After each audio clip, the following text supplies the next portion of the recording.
Oh, here we are again. Welcome to you out there viewing the Racing Post live in conjunction with the Betfair Exchange. Myself, Dave Orton, back day 3 on the Town Moor, and we welcome along Leopardstown to the party, the Irish Champion Weekend, wherever you are watching on the globe, which of course you can do via Facebook Live and our YouTube channel as well. Hello, what a Saturday we have. It really is a sensational Saturday, let's make no bones about it. We're going to leave all the politics aside, all the big news. We're not caring about that today. 8 absolute beauties coming your way. 3 different tracks. Get your social comments in right from the start. You know we're going to give you a shout and we'll discuss your points if we've got the time, because it's going to be fast and furious. Whew, my goodness gracious me, we're starting in the 150 at Doncaster, the Champagne Stakes Group 2. Who do you like in that? Have you been getting on this week? Has it been an awful festival for you, or are you absolutely ahead? Responsible gambling is the motto, of course, but we've got lots to hone in on, and you're not going to miss a thing here. Real-time analysis, all the way reactions going through. I'm going to be commentating on a few races. Also helping me out on the panel today, welcoming back to the studio from Yorkshire, what's Brierley? Hello, Mr. Orton. What are we calling you today? What would you like to call me? In-running punter? Yeah. Commentator? I mean, a jack of all trades. As Comedian? we've already discussed. Yeah. And presenter. All sorts of things to do with racing. I'll do whatever you've got. I'll mop the floor while we're here. Why not? That would be something to see, wouldn't it? What would you like to see Ross doing? Get your comments in. What would you like to know about Ross? We've been having that. We had Tony Ennis in yesterday. People were asking about Tony. We had Sandra Di Michele, the owner of Chosen Mate, of course, and a few others. And it's been a really, really good week so far. How's your festival gone? It was a good start on the first day. It Right. was a bad second day. Yeah. Very good yesterday. So slightly up, and hopefully consolidate for the fourth and final. Of course, it's been going since Wednesday, hasn't it, up in the Town Moor. First thing to say, before we go to our Betfair representative, who's it going to be, you're wondering? It is slightly quicker than the previous 2 days. Roderick Duncan, the clerk of the course, came out this morning and said, yeah, there's not much giving the ground there. We'll get you the time of the first race, the 1:15. It was a well-run mile handicap coming up soon, but we're expecting it to be good to firm.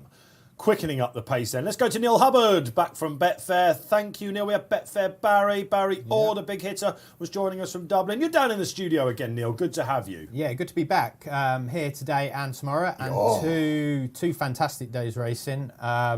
Yeah, plenty to get stuck into. Really looking forward to it. 3 Group 1s. Let's get this in then, guys, shall we? Cream right to the top at the first. It's rising. St Ledger 1, 2, 3. I did ask you off air for this. Have you had a chance to think about this, or have you just been digressing off air between yourselves?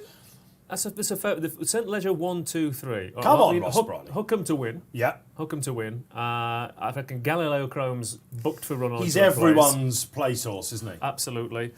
And probably Hookham, Galileo Chrome, Santiago. Nice and solid. I've got 2 of those. Santiago on top for me. I think he'll go off Fav, by the way. See what Neil thinks about that in a second. I like Galileo Chrome. It's the one in there. Really liked him when he won last time out. Form being franked all over the place. And I like Mohican Heights to run on. If you like Hookham, then I think Mohican Heights isn't too far away. You know, on the form, pile driver, he's got that sort of thing. There's lines all over the place. Neil Hubbard, 1, 2, 3 in the ledger. A bit of a combination of your two, really. Hookham to win it, Galileo Chrome second, Mohican Heights third. Should we get the prices up for the ledger? Yeah, absolutely, yeah. Show everyone out there. It's been a lively market, let me tell you. If you remember, Pile Driver was heading that way. Now, this is a Saturday, guys, isn't it? Pile Driver is weak. Let's make no bones about this. Get it straight out of the way. It's Martin Dwyer and William Muir. That's surely why, isn't it? I would say it's probably because he's been so hyped and popularised up to the race. You know, he has been the talking point, and also partly he's been the one horse you could guarantee was going to run in this for several weeks. Well, I say guarantee. Yeah. I mean, there has been. And he's won the best trial, hasn't he?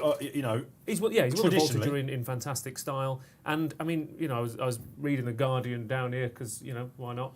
Do you not do that in Yorkshire? That's it. Yes, it's a London thing. Depends which bit, doesn't it? Yeah.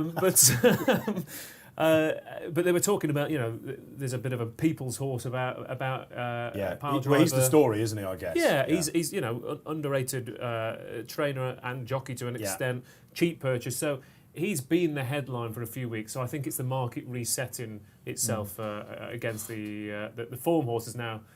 maybe solidify at the top of the betting as well. Yeah, absolutely. I've been talking a lot this week about the fairness of the ledger and what you sort of think. There's a lot of pace in the race, isn't there? We'll get to that, digress. Who do you think is going to win the ledger? Let us know. Keep these social comments coming in. It is a sensational Saturday. 2 other Group 1s, of course. The prelude, if you like, is the Matron Stakes at Leopardstown. Now, we're going to have a race at Doncaster, the Lamato race, I'm calling it. One Masters also in it as well, and Wichita, and Malatham as well. Some really, really good horses on show today. It is a fantastic Saturday. So we're going to be quite quick on that. Matron Stakes? I think that's possibly the most fascinating race of the day, I think.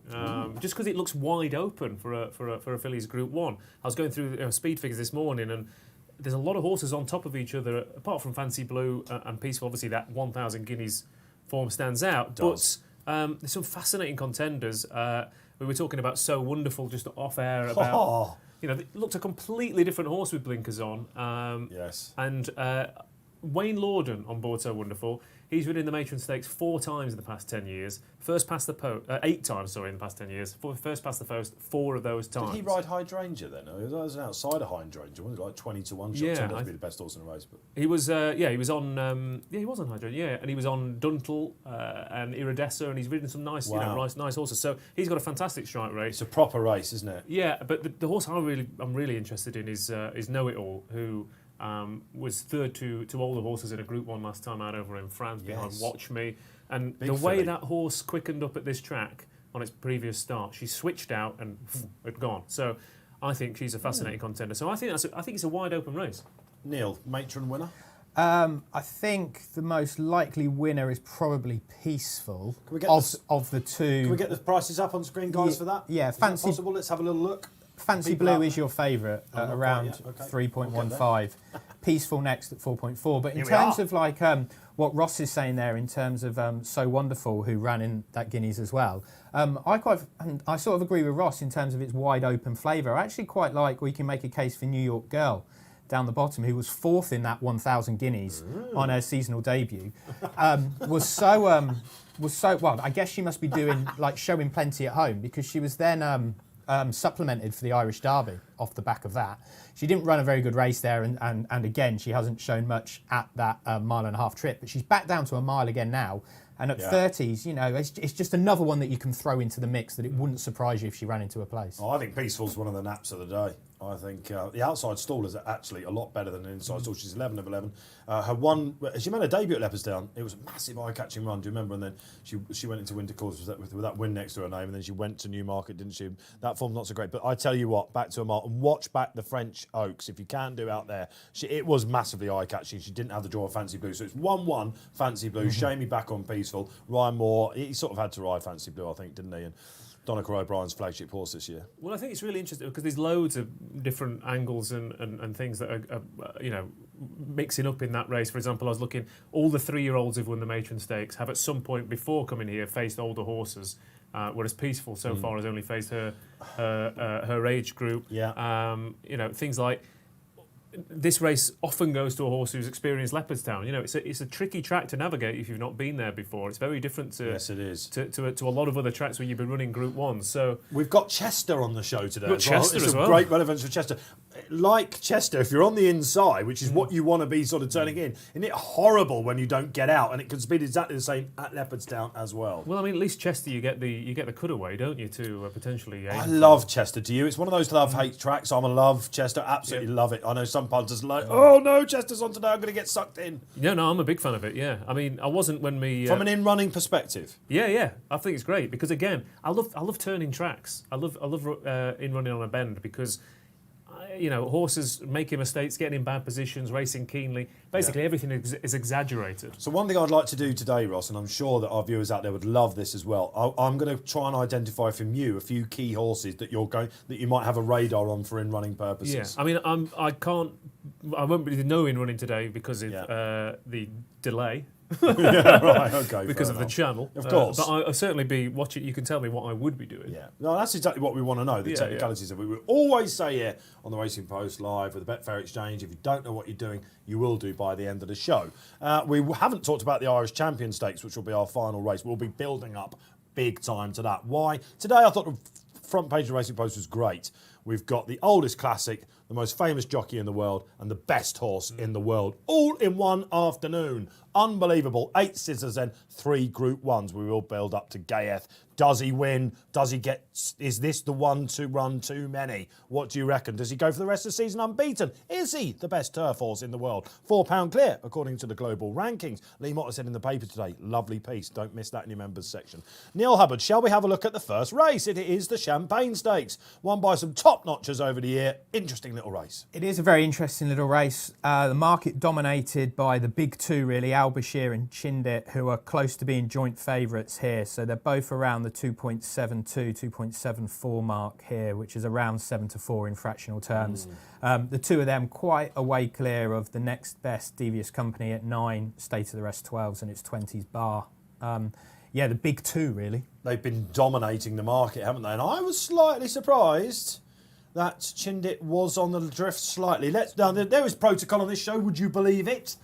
Before we do anything, we know you like to react to what our Betfarian representatives will be doing. And so Neil Hubbard, take it away. What is the play? Yeah, I think it's a tricky little race because of there's quite a few unknowns here just in terms of horses arriving here with potential, and there's a little bit of guesswork involved with trying to work out that.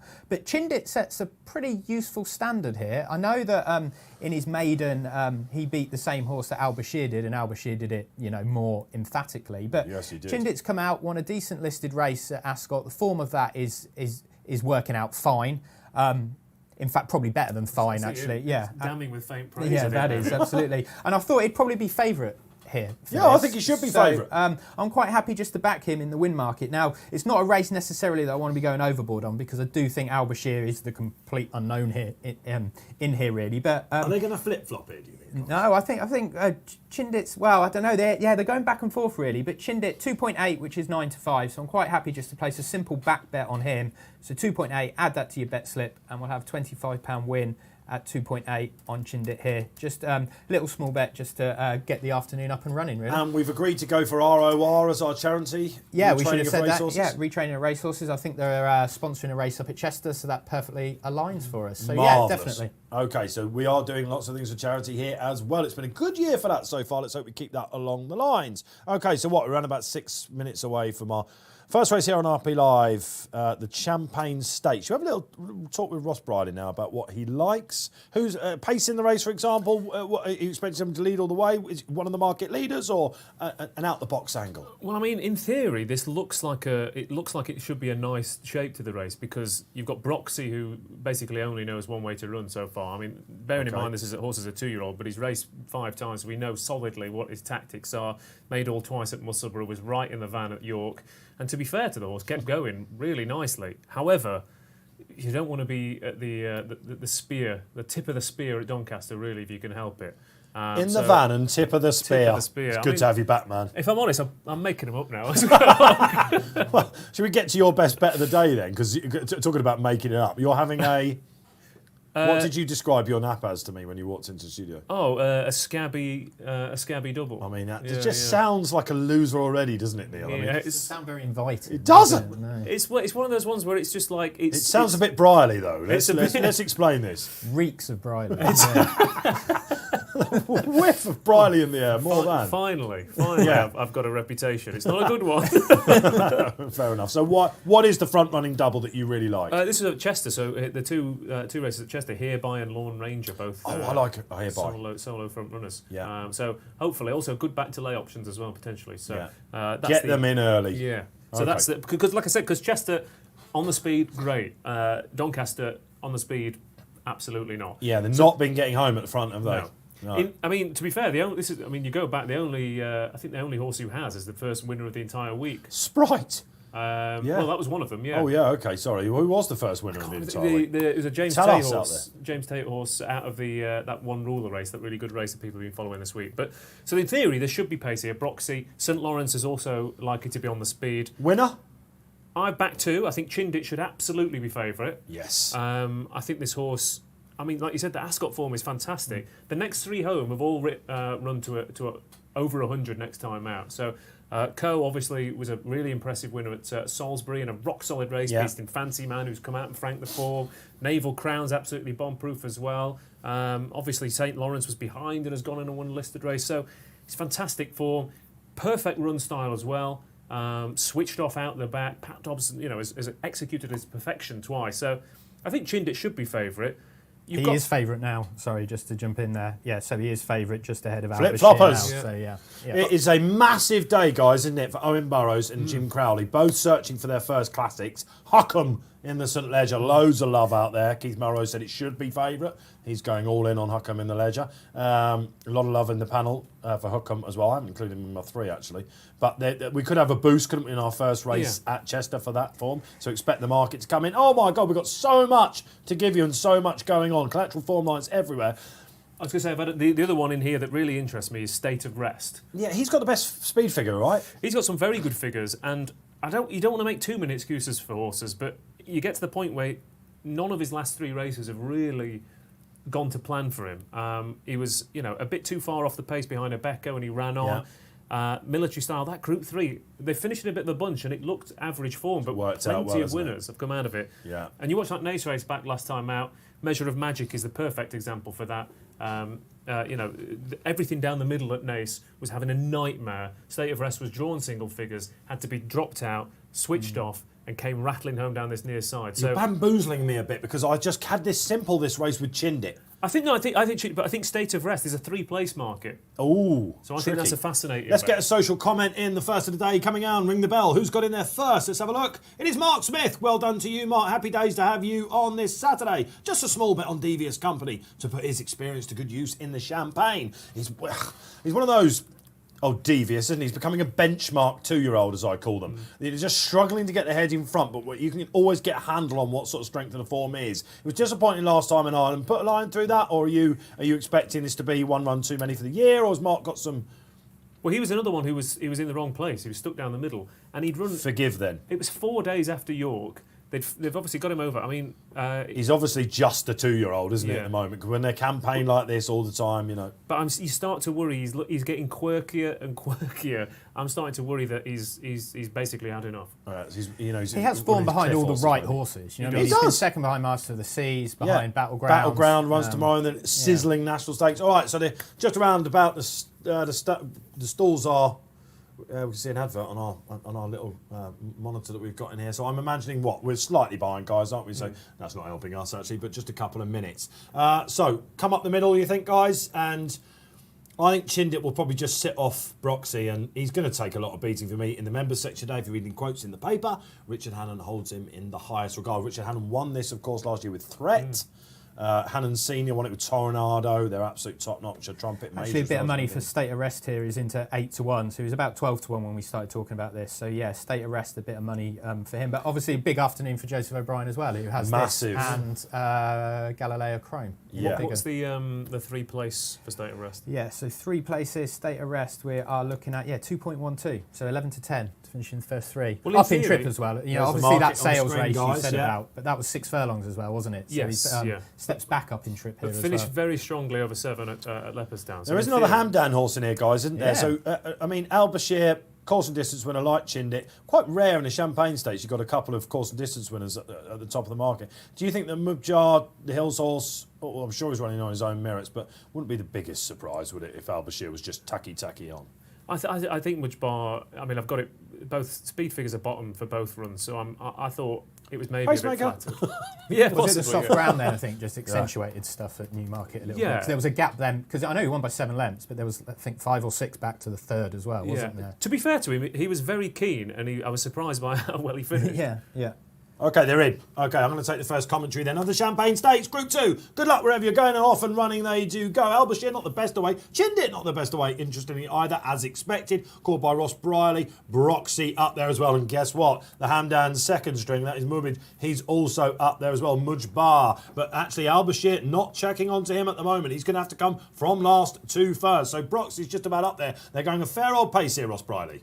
Yeah, as I said, there's two potential pacemakers. There's now 3 devious companies even getting involved in it. So I'm happy with the state of rest 3 places. He's got the perfect sit, and I think it's going to be interesting if Chindit and Al Bashir both split. It'd be fascinating to see if one comes down one side and one comes down the other. Neil Hubbard, halfway. What's the market saying? Yeah, Al Bashir is the one that they like. Chindit's about 2-1, but they're still dominating the top of the market. Al Bashir pretty green here now, guys, and he is just tacking on to that stablemate a little bit, isn't he? So the market leaders split up. State of rest starting to go for it. Devious company, he's come off the bridle. St. Lawrence going really well. This is where Broxy comes under pressure. Now Chindit starts to make a move under Pat Dobbs. Who's going to win the race? What's Brierley? I think Al Bashir might well be going best, but Chindit looks like he's absolutely sauntering. Has he left it too late? I don't think Here so. he comes. Wow, that's a lovely turn of foot. The 2 market leaders lock horns then. State of rest tries to sandwich them. He's the meat in the sandwich indeed. This is a classy race, I think, guys. Come on, Chindit. Will that experience come to the fore? It looks that way. Pat Dobbs plays his hand late and lovely jubbly. Was it the favourite in the end, Neil Hubbard? Has it obliged as favouritism?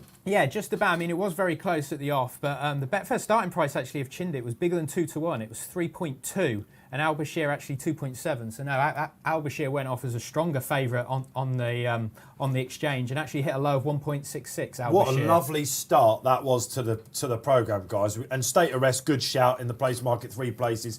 He was a little bit unlucky, wasn't he? If you think that there was I'm not suggesting that he would have beaten Chindit, but maybe the moral second there? Yeah, I think the way he keeps staying on in his races as well, I think he'll be just as good over a mile. So I think he'll be interesting. But I thought that was a wonderful ride by Pat Dobbs, full of confidence.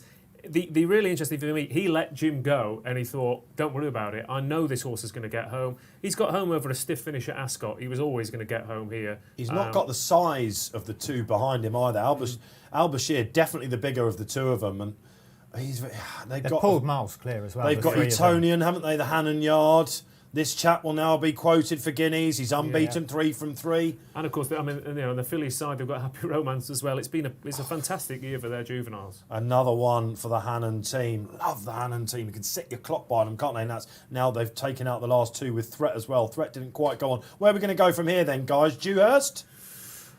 Possibly Royal Lodge. Royal Lodge. What's the Royal Lodge? That's Group 1, isn't it? Yeah, that would be stepping up to a mile. But the way he looked like a little bit like Tronchi. Did you see that yesterday? That race where he just looked like he was going up and down on the spot, and the turbo kicked in. 8-1 from 12s for the 2,000 guineas. Ooh, blimey! I mean, obviously, the yard had to get a horse prepared for that, and he's much, He looks a different type to Threat, doesn't he? Yes. Absolutely. Threat was the one you weren't sure if he was going to get the mile. This chap, let's just have a quick look at the pedigree out there. There's going to be a few ripples in that 2,000 guineas market this weekend, though, because you've got the National Stakes, obviously, tomorrow as well. But, I mean, I don't think you can argue too much with that. I mean, he won a really good race at Ascot. After that, like Richard Hannon was talking about, he looks like a Guineas horse. We need to train him like a Guineas horse. So he's obviously held in, he's proven it, though, as well. Very much so. Yeah, I think there's a lot to like. I think there's a lot. I mean, he's given him one crack, and it's not even a crack. It's as they comes up to the heels of Al Bashir, he goes, "Look, remember what we have to do." And the horse says, "Don't worry, I've got this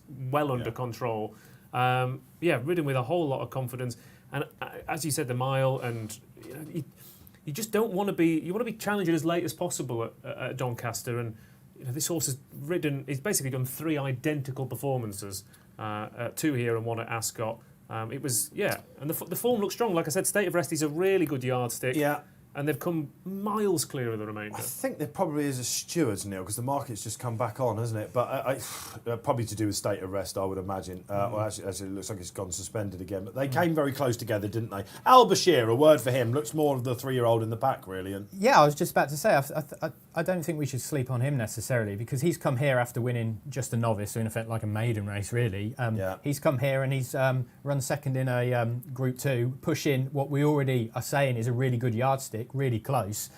He was also sort of caught out wide of the main pack there, and for a horse on only his second start, they probably would have wanted a bit more cover than him. So I think you basically got 3 good horses there, really. And he just, I mean, for me, he went too soon. It was overconfidence, I think. The horse was travelling so well. You know what? Yesterday, Jim Crowley just couldn't get it over the line. Then he took out the last race, didn't he, on a hand down? Good thing. That was only a 3-quarter. That one, he did. So, but if I was going to say, I mean, the way that horse travels the second, I mean, maybe a Commonwealth Cup might be even more of an angle next year than a. His than dam a was mile 2, so I was just looking at that, and I've seen a bit of mile 4 in there and things like that. But yeah, no, fair enough. Just for that cruising speed. He has certainly got it. Okay, that's the first race done and dusted. What did you make of the Champagne Stakes? The Commander von Roerich joins us. Don't laugh, boys.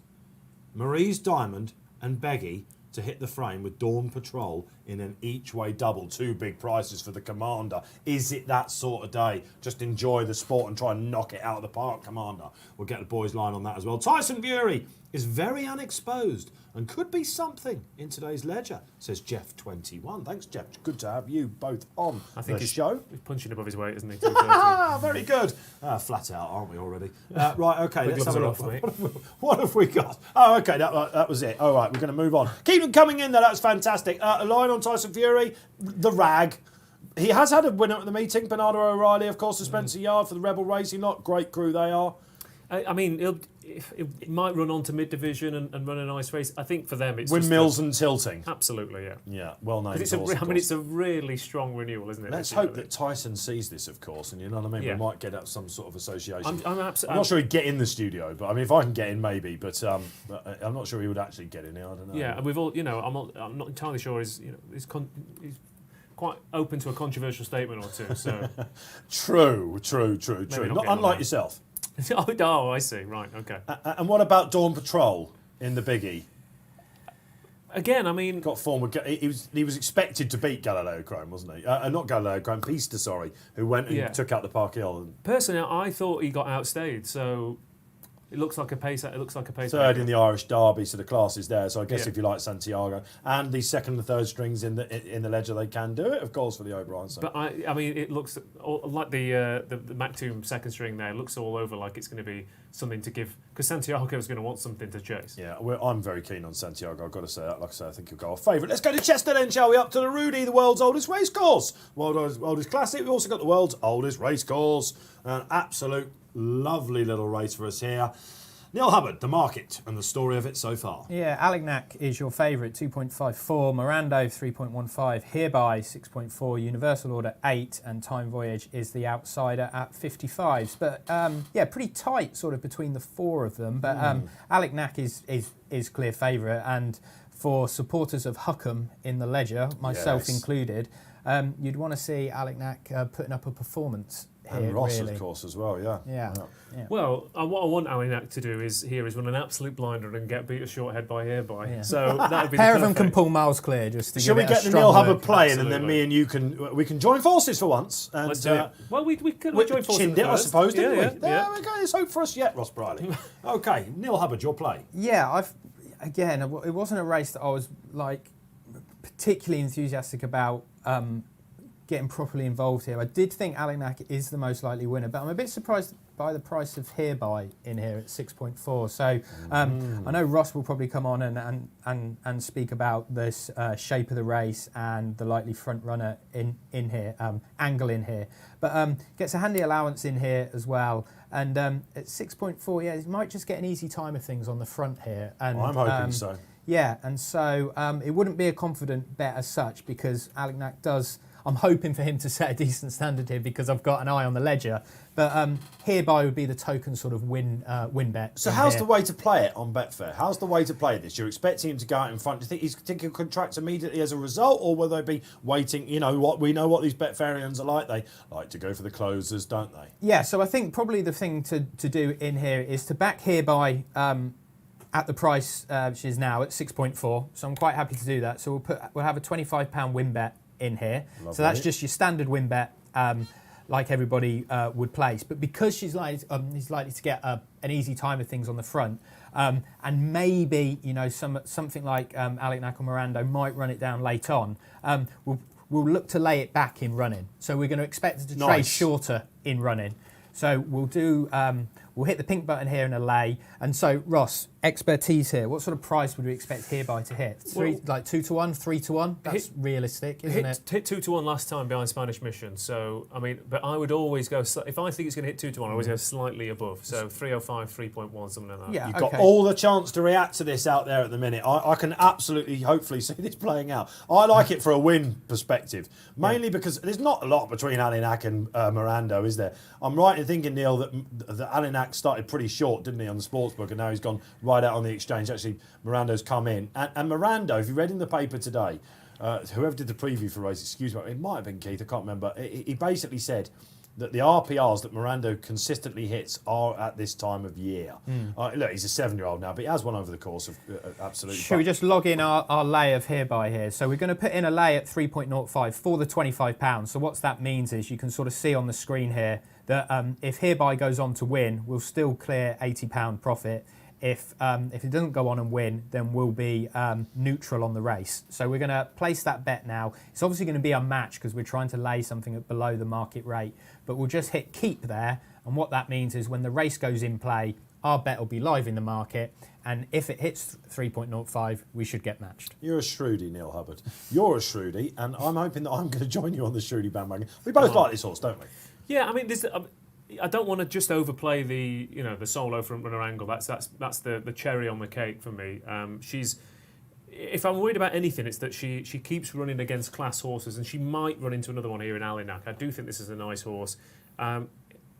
However, both its wins have come on the all weather, and they're not. I don't think they're entirely sure about what is the ideal trip for Alinac. He's very likely race for a 4-year-old. Again, it's that Yeah. stout angle, the cliche that some people say, the typical stout improver. I just wonder whether 28 days is enough for these two.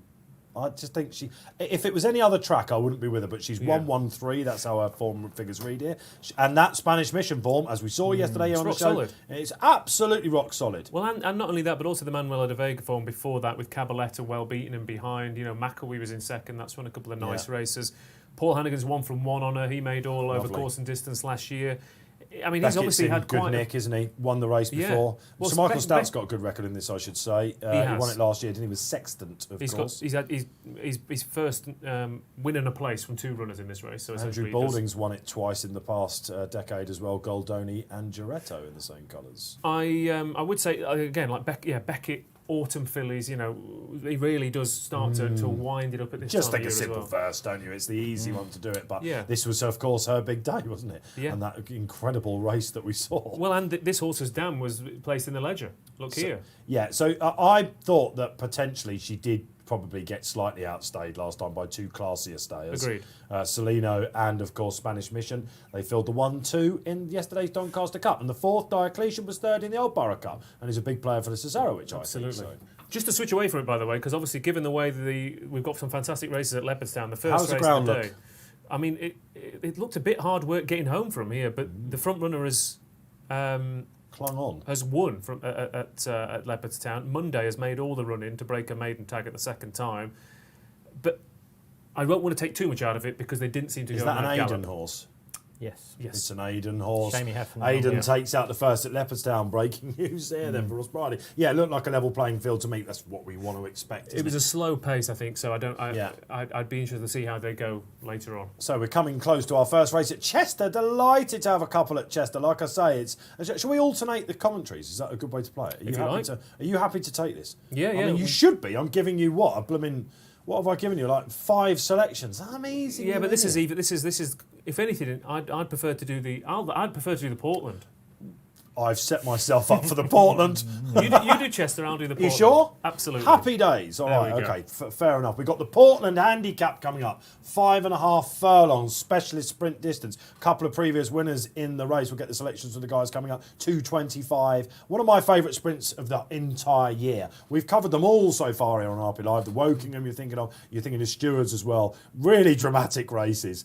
Hay Jonesy, Summergan for Bruce Millington, of course, remember that, and fantastic over the top of good. But this one, the Portland, of all of them, which we'll get to after this race, I find probably that and the Air Gold Cup, they're the best puzzles to solve. They're the ones that I really like looking at. Hopefully I've done it. Yeah, I like the look of the we've all Portland. done it. I like the look of the Portland this year, but Yeah. I'm the same as you, yeah. I quite like it. Yeah. I never do, but this year, there's one that You've maybe. got it. All right, well, the last Couple couple will are agree. going in then at Chester in the 205. Good luck wherever you've played. It looks like Neil Hubbard, just a last market move for Alanak. Will see it go off Fav. Yeah, 6-4, pretty strong at the top of the market. Mirando 3.1. Hereby actually drifted out a little bit, but is back into around the same price we backed at 11-2. So, up to the Rudy go we, and we're off and running, and hereby not the best away. This will be interesting to see, because let's face it, the jocks will know that she likes to get on with it, and she has been allowed to take full advantage of that one poke. Alanak, as expected, under David Allen, sitting on the collar. Mirando in a carbon copy of when he met Alanak last time at Newbury, just sitting off that one. Universal Order is interesting. Haven't talked about this chap. Looked a case of not getting home last time. That was in the John Smith Silver Cup behind Eagles by Day. He's back in trip here, just giving weight away. I think that's probably why the guys didn't like him. And the outsider Time Voyage, she is observing from real. Near Hubbard, let's go to you for the market. Yeah, Alanak is clear favourite now at 11-8. Mirando, yeah, like the order of the market is still the same. Hereby is actually the same price as what she was pre-race, so there's been no real move on her. But Alanak still strong at the top of the market. How's our bet looking? Well, Hereby is just the same price as she was when we backed her at, so she hasn't contracted just yet. That's so, annoying, Ross Brierley. Yeah, I mean, we're hoping that the thing with Chester is that you're hoping that people panic when they go into their home straight, and she's just gone off the bend now. She's raced off the bend. This is a course specialist running off the bend. Yeah, she doesn't look as overly comfortable as she did last time. I don't know if it's maybe the quickening of the ground that's maybe she's feeling that a little bit. That's possible. She does have some cut underfoot preferences, I think, doesn't she? But now she is starting to wind it up slightly. We're around about halfway stage. I'm happy that she's not been pestered. Universal Order just moved up on the inside of Mirando. If you like Mirando, he's going to be wide into the home straight. I guess, guys, that Alanak has had the run and had the market reacted to that. Yeah, he's just in a perfect position, really, isn't he? He's about even money now. So, yeah, he's the one that the market want. But, I mean, Hereby has had everything go her way so Steadied it, far. and now she's quickening under Paul Hannigan. He's come back with a bang so far. Come on, Paul. Let's see if we can outstay this lot. Ross Brierley, your thoughts? I think she's going a little bit too quick, if I'm honest. I think she's maybe done a bit too much, which is a slight concern. Alanak's got too good a position here. Mirando looks in trouble, guys. Neil, is the market boring that out? Yeah, Alanak. Well, no, Alanak odds on 2-1 on, but So Hereby you'll race we're getting this? close. Come Herby's on. matched. We're matched. Come on, We're kick out. off the We're bench. out. She loves this track. Alanak not proven that, of course. We're going into the home straight. Alanak, David Allen looking confident, but Hereby pulling out a little bit more. There is a weight differential between them. Will this go to Stout for a second year, or will Rafe Beckett just come up trumps? The two of them have got this between themselves. Go on, Hereby. You can kick on. Alanak now ranging up, but what will he find? Did he leave it behind a new... Oh, now he's gone on top. Alanak, if you win the Mirando's fab, staying looks on. like you can go and collect. Mirando's not out of this. Mirando's finishing fast, but this is a carbon copy, Neil Hubbard, of the Newbury race. Alanak sees off the fast finishing Mirando. Almost identical to Newbury, wasn't it? Yeah, they just again. I was comparing during the race the sectionals for her win for a run behind Spanish Mission last time out to compare how quick she was going. You've absolutely called that right. They were going too quick. She was going too quick. She was definitely going too quick. I must say as well, by the way, David Allen is riding out of his skin at the moment. He's knocking in winner after winner, and that was a perfectly timed ride because. He didn't want Hereby to get too far away. He's used this horse's stamina and he's kicked on to beat Mirando, who's come from too far back. But it was we got out. We played the race spot on. Yeah, unfortunately, David Allen was in the perfect position for the favourite. There's the result on screen. Then Alanak confirms Newbury form with Mirando, giving that boost to Huckham. The pair have come clear. The near ledger favourite for Owen Burrows, who just touched off with Al-Bashir in the Champagne Stakes. Who's going to win the ledger? Was that the form boost? Or is this just a handicapper? Should have expected this anyway. Let us know. Get your social comments in, whether you're watching on YouTube or Facebook Live. Hashtag Racing Post Live with the Betfair Exchange. We're getting up and running now. You mentioned David Allen. I just want to look down and see what his record is for Sir Michael Stout, because we saw Holly Doyle had her first ride. Was that yesterday? At Sandown for on a horse that was a ridiculously short price. Maximal, yeah. But yeah, most people expected it to win. So David Allen, this would be a big ride for him, wouldn't it? Absolutely. I mean, it's a feather in his cap, given the way he's riding at the moment. Let's have a look, see if we can see the stat. That was his seventh ride. Beat me to it. That's extremely annoying. I went to all that work using Raceform Interactive as well. Unbelievable. Says your just machine's slightly better quicker. than mine. That's I'll it. speak to HR about that. Neil Hubbard, so the market had that all the way absolutely perfect. Yeah, the market was correct about, really strong about Alanak. He hit a high of 5.3 in running. Hereby hit a low of 2.18. He hit what? 5.3. 5.3? Yeah. Hereby hit 2.18, but Mirando hit 1.22. Wow. Is that on your screen? Oh, well, when I thought that he was coming with his late Obviously, run, the but players yeah. in running thought that maybe Alanak had gone that little bit, was forced to go that little bit. I mean, too it did seem like they'd gone a little bit too quick, but yeah. You even called now. that absolutely spot on, Ross Brierley. I think you'll agree with that out there. That was. Were you watching the sectionals at the bottom then and just thinking? Because I thought she slowed it on the far side. Maybe she kicked a bit too far out. Well, again, just in comparison, I just quickly pulled up what she'd done last, because obviously, pretty much the same Carbon copy. right. So you were hoping for a similar thing, but yeah, just slightly quicker than you would have wanted. And Maybe the ground that might have had something to do with it. Yeah. She just can keep going, can't she? When others start to, when they let themselves down, not quite. I definitely as happy don't. on it. She's not. She's definitely not one to rule out. And again, yeah, I think once the rain comes back into the season, Beckett fillies in soft ground back end races, and she'll be better. I mean, she's run another good race. It's another bit of On it's figures, third in she the did list have a race. little bit to find, despite the fact she was getting Yeah. weight, didn't she? But it was the course. You thought that Chester, it does have specialists, doesn't it? So we joined the Rudy. We got one more from there. We got Leopardstown coming up 3:10. That would be the Matron as well. And we return to the Doncaster now for the Portland Handicap. Where are you going in the Portland? Let us know. We'll tell you exactly what we think of your chance and how it will play in the market, where it will be in running. Neil Hubbard, tell us who's going to start Fav. It looks like Arecibo at 9.4, just ahead of A Moment of Madness and Jawal, who are joint second favourites there at 10. Wentworth Falls, bit of a course specialist there at 12. Danzino, 13. Soldier's Minute, actually, 11. Pretty tight at the top of the market there. Yeah, I was hoping for the race times, actually. I'll see if I can get them anytime soon at Doncaster, because I think, to my eye, it has been quick. I should be able to do that, really. But hopefully one of the guys in the gallery will sort that out soon. It looks like it's been a little bit quicker there. Dan Walsher will do that for us very shortly indeed. So where are you playing then, Mr. Hubbard?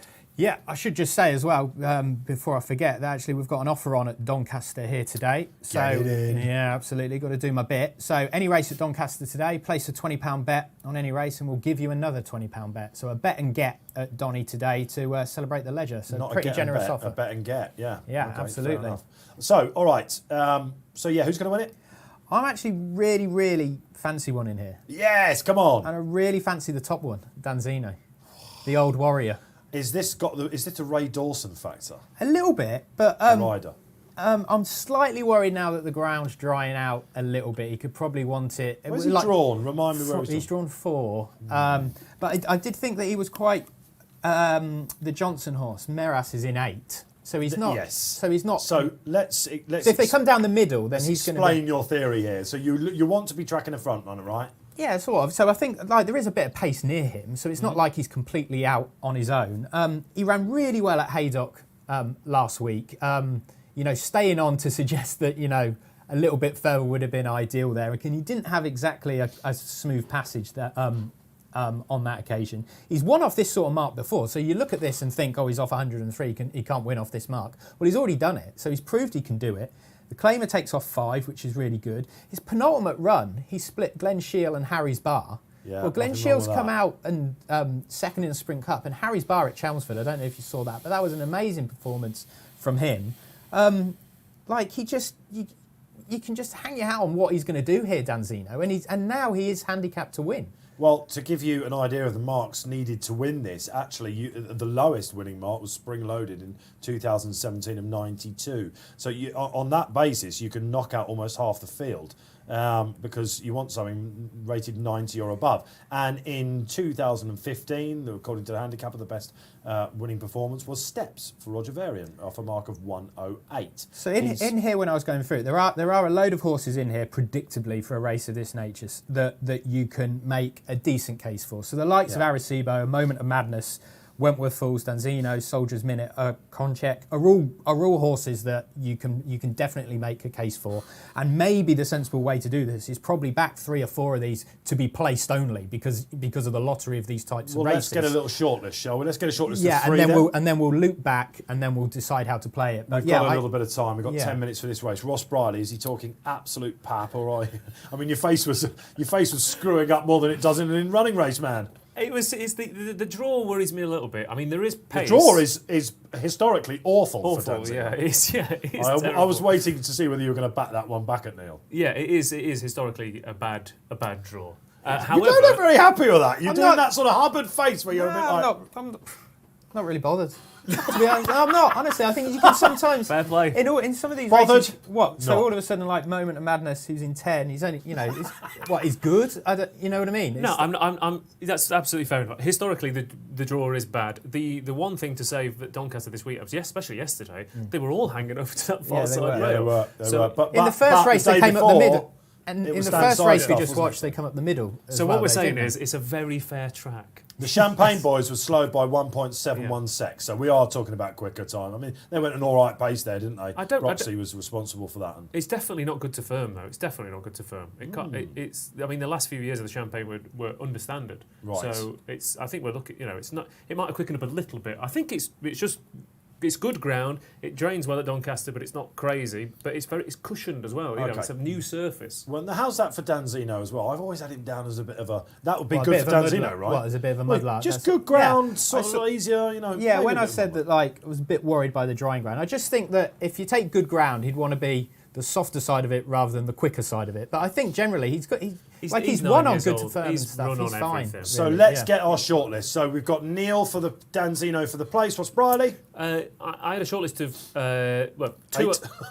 8. So initially, you've got to roll it down a little bit. Yeah, of course you do. The one I really like is Jawal. Yeah. I think this is a loves the fascinating gaff. horse. He does, absolutely loves the track. This has surely been the target for him. Yes. It's the perfect race for him because he stays 6, but he doesn't quite get home as much as a proper 6 furlong horse, and he's got the cruising speed for 5. So this is an absolute perfect race for him. Behind Soldiers Minute. And He was so well back that week, though. Yeah. behind Before that Soldiers race Minute at York. at York and the Ebor week. I watched that race back, and he was going all right, wasn't he? You wouldn't say necessarily that's his track. This is his gaff, isn't it? He travelled like an absolute dream at York, but the key thing for him at York was he fell out of the stall. He's bearing in mind where Soldiers Minute and Acclaim the Nation were. They were bang on the speed. Yes. And he caught the eye. You look at it, and he travelled like the best horse. And he switched out, and he just didn't have the gas to get on the heels of the front runners because that is a speed track. My worry about him, and this is going to sound a little bit contradictory, is the draw. The draw, you're going to Because it's high. So we've got one low, one high, which is the way to play it. And do you know what? I'm going to compliment this by going one down the middle. Wentworth Falls, who is he's a perennial cliff horse. He's been called loads of names, this chap. But again, loves this place. And if you watch back his run in the race last year of the same mark, he was extremely unlucky. Who do you think is the most unlucky, him or Arecibo? Oh, man, that's a tough call, isn't it? They're both That's a tough call. proper cliff horses. Have a think about that. Let us know your social comments. Have you been following Arecibo? Ooh, fairly expensive project. Or have you been getting each way places with him? And what about Wentworth Falls as well? He has actually won this season, of course, Wentworth Falls. I mean, the only time I've played Wentworth Falls is when I laid him when he won, because I thought, this horse never wins. I think Connor Beasley from stall 11, there's loads of pace around him. He's going to give you a big run for your money around about 8-1. Fancied horses do win this race as well, we should say. So let's get the bets on then, Neil. Well, we've got our shortlist of 3. Yeah, should we back them all to win? Do we want to back them all to win? You tell us, you're a place? Betfarian. Well, no, I mean, like, it is the sort of race where you could probably have, half a dozen guesses and not necessarily land on it, but have your horses running well in it. How much are you wanting to stake? We can do £25 to £50, something in that sort of ballpark. Well, I was going to say we could do, I don't know. You could do, I don't know. The big price is so. Did we get matched on hereby? I should know. Yeah, in the lay. Yeah, we did. Brilliant. Yeah. So we've that's got a a neutral pretty race. good start, hasn't it? Yeah. So we could do Neutral something race. like 5 to win, 10 to place on all 3 of them, something like that to cover them. Yeah, absolutely. Yeah. To mix it, to make sure you've got, because they're decent prices to place as well. So. How many places have we got, guys? What sort of markets are we looking at? We can bet 4, 5 or 6 places here, so well, plenty of choice. So I'm going to give that honour to Neil to decide. But in the win market anyway, so we've got Jewel, we've got Wentworth Falls, and we've got Danzino. So actually, we'll stake here. We'll actually have £25 in the win market, should we say, and we'll Dutch them and spread that £25 across all 3 horses. So that's a really simple way to do that. So the exchange can do that for you, so you don't have to worry about trying to work all of that out. So we've backed those 3 in the win market, which is fine. And then should we have the normal 4 places? We've got 5 places, and we've got 6 places. Extra bit of insurance in the 5 place market, and we'll go Jewel, Wentworth Falls and Danzino again. and we'll split the £25 across those 3 to be placed. So Lovely. we've had £50 split across the 3 completely horses. straight. So back whether it. you think we're talking absolute tosh about the draw or not, we are hedging our bets, gentlemen, on the draw, aren't we? We've got Dancino far side, Joel near side, but it didn't seem to be too much space to me. Yeah, but I think Hubbard over Joel, I must say. Yeah, but I think like I wouldn't think twice about backing 3 or 4 horses in a race of this nature. Of course. And because we're guessing as well, like there's an awful lot of what we do know in this race. We know about handicap marks. We know what horses like certain ground. We know all of this sort of stuff. What we don't know is the draw. So it's prudent to think, well, let's take one from the top, one from the middle, and one from the bottom, really, and that's how we've played it. Nothing wrong with being prudent now, is there? Let's see what the public think out there, because they're coming in their droves, as I asked them to yesterday. Mark Smith comes back onto the show.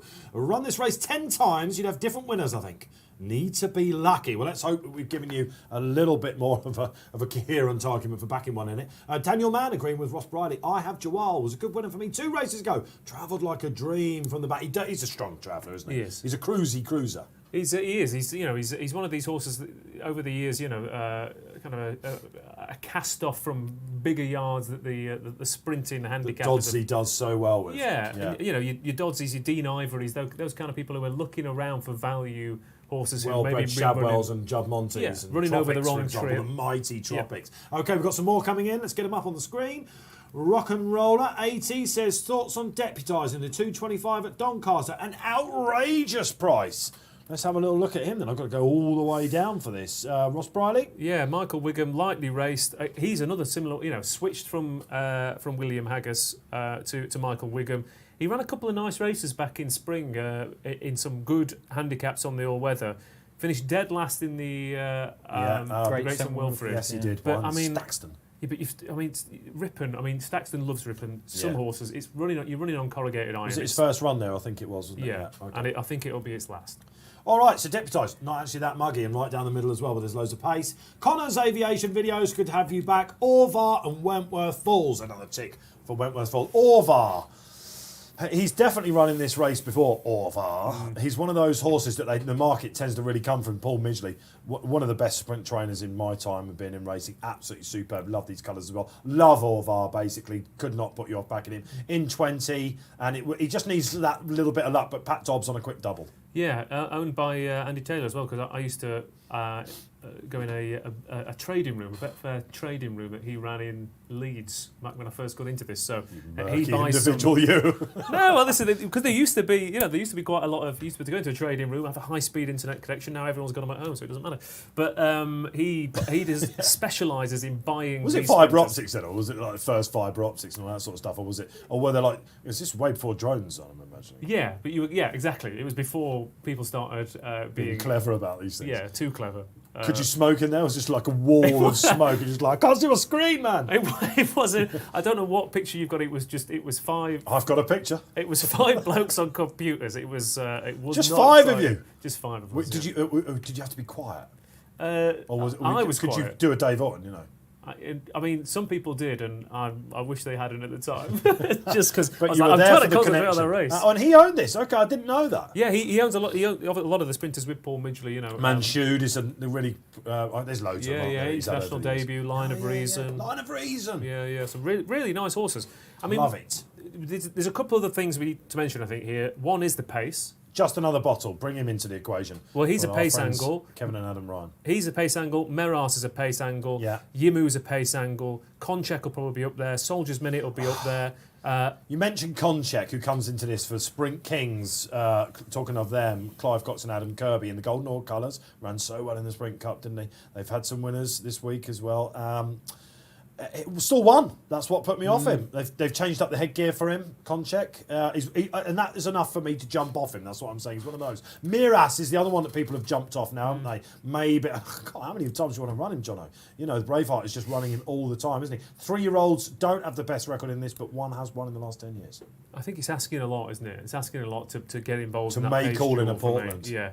The horse we haven't mentioned here, who has clearly been absolutely trained to the minute for this race, is A Moment of Madness. Yes, and he ran really well at Goodwood last time, didn't he? When they didn't lead. Yeah, he was trapped down the rail and he got throttled. It was eye-catching. It was a big run. I thought it was a big run. And the fact that he kept on going, He's done absolutely diddly squat this season up to that point, which has put him on an absolute peach of a handicap mark. He's £9, £8 lower, £8 lower. If won only this off Keith Melrose were here to get it right. He won it off first time. 99 and he runs off 91. He's been 6th, 1st and 2nd in this, off a marks of 95, 99, 95. Yeah. And he's in here off 91. He has, last 3 wins have come under Will Buick, who gets a perfect tune out of him, Yeah. but Dane O'Neill's on board He's for the first also, time. does he go without headgear or something here? Does he not normally race in blinkers or something We're as all well? Normally studiously in clicking headgear. away for this. He normally runs in a hood, and they've taken that off today. Now that's interesting, isn't it? Because this is a horse that was something of a lunatic, wasn't he? You know, and he was just a complete tearaway, but he did show something to me behind Only Spoofing in that Goodwood race. A slightly different side to him. Maybe he's maturing now. He's a 7-year-old, of course. There's a real market move here. Sorry, I should just say 13-2 favourite is Danzino now. Oh, Neil Hubbard, the power of Neil Hubbard and his Betfair cupboard coming out. 7.6 now. Jewel next then at 9, and then Arecibo 11.5. We have a real a new move. fav. Neil Hubbard called it. Danzino, can he take it out? Dr. Whitey. Cheeky each way for me, Mountain Peak. Ed Walker's won this before in the last 10 years. Andrea Atzanion. Mountain Peak won last time, drawn 19. Again, it was on my shortlist of 20. Proper straight track sprinter. Quick word for 2 slightly bigger prices that I thought were interesting. Wedding Date, who never runs a bad race and was badly. I mean, we're covering our Just mention ourselves as many here. as you can, And Rock on Bailey, who is the best handicapped horse in this race, apart from A Moment of Madness. I think this is a listed class. Talking horse. about a moment of madness, you've agreed to I call have. this, and it is, you know, And we haven't got a paper. I don't know whether Bruce gave you a look, and you have got a paper, either of you. So this could be absolute madness. I'm expecting to talk a lot through this, nearly you. I'll be shouting No, out we'll be fine, prices. we'll I be think. fine. Yeah. Luckily, It will be these fine. No, listen, Ross Brierley's got some commentary skills about him, so enjoy this call. Into 6 if you're to 1 with us. now, Last 2 Danzino. are going in. So, for the 2020 Portland, is it a cavalry charge that you will come out on top of? Over to Ross Brierley. Last one going in then for the Portland at Doncaster, 5.5 furlongs for this big field handicap, and the last one is in. Getting worked up in box 9. Oh, it's That's just another bottle. Oh. Just another bottle settled getting a down little now, I bit think. worked up, and they're off and racing, and a pretty level break from the lot of them, but a scrimmaging on the far side has really hurt Ginger Jam there. Danzino's lost his position as well. Royal Residence not helped, and that has not helped the low drawn runners. They were already on the backside of Stats, and they're going to struggle here. A Moment of Madness has got a lovely lead out in front, and a soft lead, if anything, given the pace angle of this race. Behind them, just another bottle. Yimu down this near side. Over the far side, Konchak is leading Miras with Han Solo Berger and Saluti. Danzino trying to make up that lost ground. But in front, it's A Moment of Madness from Wedding Date. Wentworth Falls is a lot closer than he normally is, as is Arecibo. So maybe they're not going as quick as you thought. But in front, it is Konchak from Miras, Yimu. Here comes Arecibo travelling incredibly well. Jawal's also getting into this very stylishly indeed. Come on, over the Wentworth, far get a side, run. it's Saluti. Konchak, now Yimu.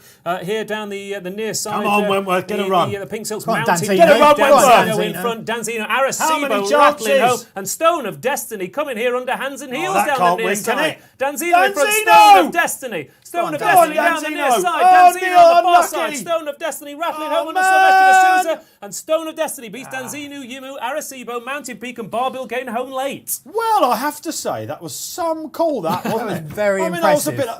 bit... that was was super absolutely impressive. fantastic. Yeah. Super impressive call there. Tony Ellis, eat your heart out. Bruce Millington coming back in tomorrow will be penciling himself up for his colours, I think, after that one. That was an absolute super call. Well done, because you called it coming on the near side as well. I didn't really see it. Isn't it easy? Straight up the stands rail. Danzino, Neil. So close. Devastating. Yeah, I really, so far. I really fancied that. Yeah. I'll tell you what, that Ray Dawson, that is some claim, isn't it? Keith Melrose, when we opened the show on Thursday, he said he didn't quite call it cheating, but he basically said it's scandalous. They'd the actually £5 pulled claim. quite far clear, those two, for a handicap of this nature. My Wentworth Falls found himself a bit of trouble, but you do expect it. I'm looking for horses running on, Orvar again, but really it was a 2-horse race in the final furlong, wasn't it? Yeah, I mean, Danzino's really unlucky because he's lost a couple of lengths at the start there. Man, top weight Danzino, and if you own this horse, you're probably thinking to yourself, oh, this was the day, wasn't it? Has he got there just a little bit too soon, maybe? Maybe. I just really fancied him. He's won a blinder. He did, yeah, and he's run an absolute blind. He called it in the place market. Yeah. What was the story in the market, Neil? Tell us the highs and lows. Yeah, Danzino hit even money. I think you can understand and you can see that. The winner hit a high of 34 in running. He was sort of out of the way a little bit, wasn't he? Sort of out of the picture a bit. I mean, he's raced. We were talking about the low draw being a negative. Well, the only horse to go down that far side on its own has been Stone of Destiny, who's honestly, I was watching it thinking, probably he's going to give him a crack here, but he's hands and heels all the way until he hit the front, and then he gave him a 1 or 2 to keep him going. He's raced entirely on his own in a completely different He's race. run straight as a die down that near side rail, hasn't he? There were some definite disappointments, guys, weren't there? Soldier's Minutes hardly raised a leg. Jawal could have run a bit better. Did he come off? Did he go for a middle run or something? Did he lose ground at the start? We need to look back at that. But I mean, again, what a Portland. He travelled really well, and then, I mean, as he did at York, and then didn't pick up. So maybe, I think he might just be handicap. Oh, look at who's made the frame again. Yeah, Arecibo, unbelievable. I'll tell you what, one day, don't you worry, David O'Mara. He didn't seem to have any excuse there, though. Because Stone of Destiny is one of those horses for me. I went to the Ebor meeting last year thinking he was a really, really good bet. He just did what he usually does, sort of flatters to deceive at one point. But Andrew Balding's got him absolutely spot on, hasn't he? He's finished second last time out, and that horse has done something I didn't think he'd ever do. Well, he was sixth in a Wokenham as well. And run clear. I know he runs well at Ascot, but he was sixth in a Wokenham from a pretty bad draw He's that as well. sort of horse, though, isn't he? I think I put him up in the Wokenham on this show, actually. £4 below his last winning mark as well. He's one of those, isn't he? Did you keep the faith with Stone of Destiny? Some tipsters would have gone for him, that's for sure. Yimu, you mentioned Dean Ivory. He's run a cracker, isn't he? Horse that probably still got a little bit of weight in that handicap mark. Back on form he goes. I mean, for me, he's the horse to take out of it. You can look at your closers, you can look at your horses who were unlucky and got switched out at the start, but all the other pace horses have died a death. They've all dropped out the back of the telly. Yimu is the only one that's kept going. Arecibo's a closer, Danzino's come from the back, Barbill rattling home late. He's the only horse to have kept going. So he has run an absolute monster race. So and I'm just seeing if he's in an air, actually, which is next week, isn't it, of course. Let's have a look, because they do back up pretty quickly. No, he's not, actually. I bet Danzino's in an air, Neil, isn't he? So it will be an absolute certainty. He's the winner in an air. Let's have a little look as we dissect before we move on to our next race here. On Racing Post Live, we'll be going back to Chester. An interesting little handicap there. This is all a bit of clicky going on. Let's have a look. He's just won one of his last 23, Stone of Destiny. Unbelievable. In fact, look, the guys in the gallery are telling us to go on. He is in the Air Gold Cup. We'll be getting some quotes from Neil if you want them a little bit later on. I was going to say, because he's not a frequent winner, I'm going to have to go back and watch his races, but I wonder whether... I mean, again, we haven't looked at this in any great detail, but for example, when he won his last race, he was drawn 1, so he was drawn on the wing. He was away from the horses. You're suggesting that yes, that's interesting. He might be one of those horses who just, if you crowd him, he chucks in the towel. But he's had half the track. It might just be a job for you in the analysis department, you know. Possibly. I'll put it out there. I'll do because I like 7 that jobs angle. at I once. think that is a good angle. If you're analysing and you're watching, listen Air to Gold what's Cup prices. Stone of Destiny 12s from 33. halved in price. And Danzino 14s from 20. So pretty much, what you'd expect for him. It would be pushing it to think that they could repeat that form at Air, wouldn't it? Just a week later. But Oxted won this race, of course, last year. He went on to Group 1 success. Stone of Destiny. I don't think we've seen an Oxted here, but what a great race that was, and a fantastic call from Ross Brierley. Did you enjoy that? On to Chester, back to the Rudy. Go we. Let's have a look at the prices again, guys, because I've got a lay here. It's been a little while since I did a lay, but I just do not like prejudice in this race. Well, we can take him on if we want. There's no problem there. So he's top of your market, 2.98. Victory chart him. Next in, 3.85. Be More, 6.2. Lawn Ranger, 8.8. Restorer, who's interesting, likes it round here, 10. And Gabriel's Boy, 23. Of course, Maidani is quite a notable non-runner in here. Been quite interesting if he'd have stood his ground. This was a race which I found a little bit tricky. I was quite intrigued. I was quite interested by Restorer, to be honest. Loves the gaff. Yeah, and cheek pieces go on. He's won off a 97 and 95. He actually won off a handicap mark of 95 over course and distance, and he's back over that today. So he ran poorly at York last time, but all 3 efforts at York have been pretty drab from him. So I'm not overly fussed by that. That happens at York, doesn't it? We see that so often. But I think you can make a case for him. I think you can make a case for Be More as well. So I'm quite happy if we wanted to lay the favourite. I'm quite happy to do that to keep everything else on side. But happy to go along the line first. I'm prepared. You are, of course you are. I'm prepared. Prejudice in running defeats, 1.6, 2.04, 2.1, 1.71, 2.7 and 1.1. So he's been beaten at very short prices a lot of times. And everything looked right in Newcastle last time. Listen, this the stiff finish you could argue. I mean, the horse win a Group 1 next time out. Of course. I actually found that really hard to sort of try and understand what price he should be in here. If you take that form literally, it's really hard to sort of know, isn't it? Again, this is a horse that's got the got a bit of Oliver Twist about him, hasn't he? Second. He's there's a couple of horses like that. I mean, So Wonderful is a similar horse in the sense that I think if you put Prejudice in a Group 1, he would finish second and third and run his face off. He's and if bred in the purple, isn't he? He's one of these ex-Kamani horses who started off. And if Jamie Spencer can't get the best out of this sort of horse, you're struggling really, aren't you? I think. But I don't know. Maybe Chester will wake him up. Whenever Sir Michael Stoute runs usually at the May meeting, which of course sadly we missed this year, if it's not fancying the betting, the reason why they're there is to sharpen their minds. I remember hearing from Jimmy Smith, Jimmy Scott, his old boy. Basically, that's why they're going there. And if you've got a 2-year-old there, it just teaches them because they're constantly on the turn. Maybe they've gone, look, let's just send him to Chester because this might well wake him up. He does wear cheek pieces, of course. Yeah, it's a similar thing. I remember people saying that 2-year-olds at Kempton, similar thing, because you're straight into you're into a bend pretty quickly, and you learn a hell of a lot rather than just coming off the back of a modest pace on a straight track. What's going to beat him? I mean, again, there's 2 horses that interest me. The Scabby angle is Lawn Ranger back to lay. Yeah. Because go on. Well, May Danny was the other pace angle here. Not Victory Chime? Not based on what he's been running in this year. He's usually just switched off a little bit. He was switched off last time out at Sandown. Yeah, he's usually chased lead. He did make all Epsom last year. Yes, he did. That's the race. Yeah, that's the race that I got in my mind. They've switched tactics this season, so yeah, you might be right. That might be the spoiler. And he was given an absolute masterclass here last time out at Richard Kingscote. He did the classic stop, start, kick on at the right point. But he beat Straight of Hornwas, who's franked the form. Again, it's almost too obvious, but it wouldn't be surprising if he did a similar thing to Hereby. He's a very useful horse on his day, Lawn Ranger. I've got to say that. The interesting David thing about Allen on board now, so hopefully he will have learned the fractions from the last race. The interesting thing about Lawn Ranger, just purely from a sort of handicapping perspective, should we say, he's running off a mark of 92. He's had 6 tries previously off a mark this high, and it's proved beyond him. But obviously the form of his last race has been enhanced by what the runner-up went and did at Donny this week. Yeah. So plenty of ways, I suppose, for a small runner race here, there's plenty of ways you can sort of play it a little bit. But maybe the prejudice, in terms of for a race that is potentially a little bit trappy or there's loads of different angles, maybe the in-running lay of the favourite is maybe the way that you can get involved without huge liability here. So shall we? Yeah, I'll absolutely. leave it to you. So Prejudice is around 2.96 on the exchange at the minute. So 2-1 basically, pretty solid at the top of the market. But a bit like we did with Hereby, we're going to look to lay him. So 2.98. So Ross ran through the sorts of prices that had been beat at in the past.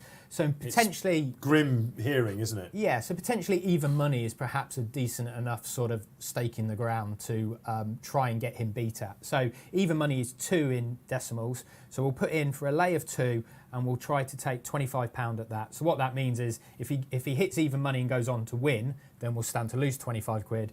But if he hits even money, then we've got the rest of the field running for us. Yeah. So we're going to place that bet. It'll be unmatched because we're trying to get it just below market rate. So we'll hit the keep button, we'll update it, and now when that race goes in running, our bet will be live in the market. Are we going for 4 from 4 here, Neil? Are you on 4 from 4? Well, we had Chindit, which won. Then we had Hereby, which was a no-lose race because we backed and laid. That was fine. And then, Danzine. Well, I know we backed 3 in that, so potentially a slightly losing race, but yeah, ultimately not a bad go in terms of Danzino there. You can absolutely claim that one. Yeah, that's the one when you're in your digs overnight, when you're staying for tomorrow's show, it's going to be keeping you up. I've just had some text messages from friends saying, I can't believe you've tipped us as a loser. Yeah, I can't believe I've You never said he was going to go too soon. Yeah, exactly. But yeah, Chindit, Hereby and Danzino. So not a bad start to things. It was a great show. Interesting to see what happens we were talking about Victory Charm. He's the one I'm really worried about. And an interesting, completely different angle. When this horse has won, he sent off 5-4 in 2018, for example, and hit an in-running high of 5-1. He was sent off 8-1 when he won at Kempton and hit an in-running high of 42. Right. Wow. He hit an in-running high of 32 when winning at Sandown last year. And when he won at Windsor this year, he hit an in-running high of 500. So this horse don't give up on him if he comes round the bend, put it that way, because clearly this horse finds tons for pressure. That's interesting, isn't it? Which is not what maybe Hereby did. Got the right man on again, Paul Hannigan. Let's talk about Beemore, a horse that I put up at Glorious Goodwood, I seem to remember. And I was a bit disappointed with her that day. They've left her off since there. She is a course winner. Yeah. My issue with her was She just didn't find having had the ground saving right. I know that Keith Melrose in the paper today, our betting editor, has said that was against the pace bias. Maybe. I just expected a little bit more. Oisin Murphy was on that day, Rob Hornby taking over, not maybe the positive, and drawn in 7. I know it's only a small runner field, but they're going to try and keep her out, I think. A lot depends on the tactics, doesn't it? Because she's one that comes through late and tries to bag the race, in the final few hundred yards. So it's going to be, she's going to want them to go a decent clip out in front, and that a lot depends on whether Victory Chime bothers Lorne Ranger. Well, they're all in, so good luck wherever you're playing in the 240. We're hoping to get Prejudice sunk if you're with it. We will cheer it home for you anyway. That's the sort of game we play. And I'll tell you what, B More has actually walked out, but maybe that's by design that Rob Hornby is saying, I'll take my medicine, she's a little bit keen. Also, up front, Lorne Ranger, full of himself, very enthusiastic. Restorer has got a lovely position under David Egan, just on the collar, as we saw with Alinac winning there last time. Victory Chime is taking a sit. Paul Hannigan on the inside, happy to do so. Also a little bit keen in the visor. A nice midfield sit for Prejudice, but I'll tell you what, guys, is a little bit keen to my eye as well. Ross Brierley. Yeah, which insinuates that David Allen is currently got the fractions spot on at the moment on Lorne Ranger. So the back delay is looking pretty good, because I think these are, that's definitely slower than what hereby. I think I'm pretty sure I'm going on memory here, but he's certainly got them stacked up. Lorne Ranger did exactly this last time out, got them stacked up, and he looked cooked in the on the home straight, and they picked him up, and they didn't pick him up in the Dire Stride. He pulled out plenty for pressure, but so in theory he's got the perfect ride here.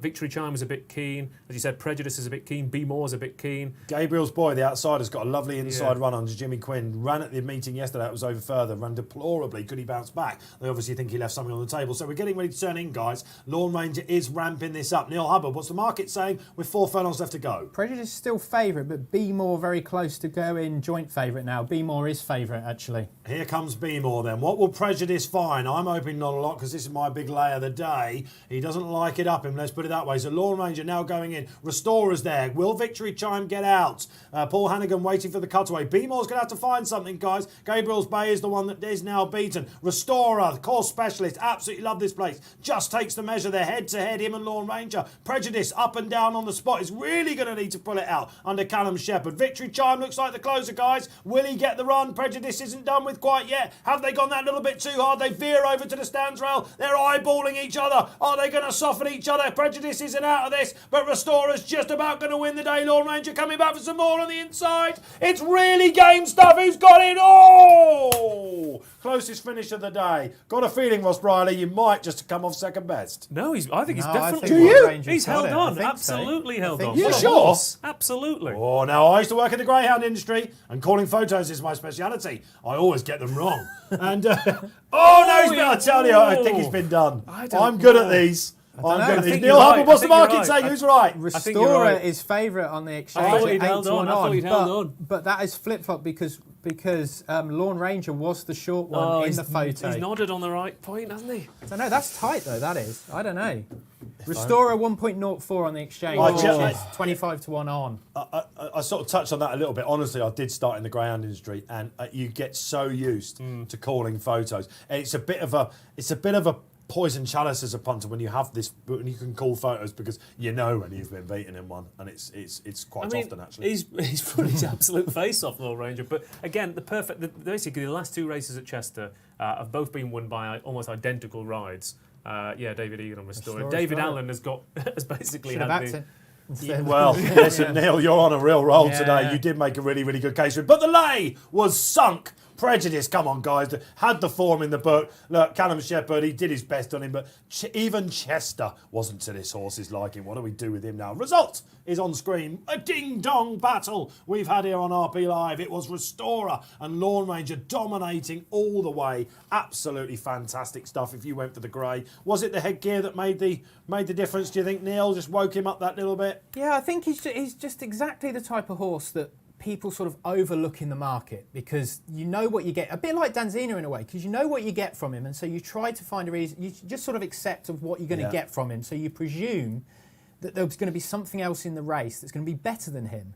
But his track record, 1-4, 2-2, and now another 1 on top of that. He's won off this handicap mark before. He loves the track. The ground's He's won fine. at the May meeting, isn't he? Yeah, which basically, if you win at the May meeting, you are a proper chess specialist. Cheap pieces on just to liven him up a little bit. His one quote-unquote disappointing run was 4th behind Aquarium in a red-hot race at the May meeting. Did you just quote-unquote?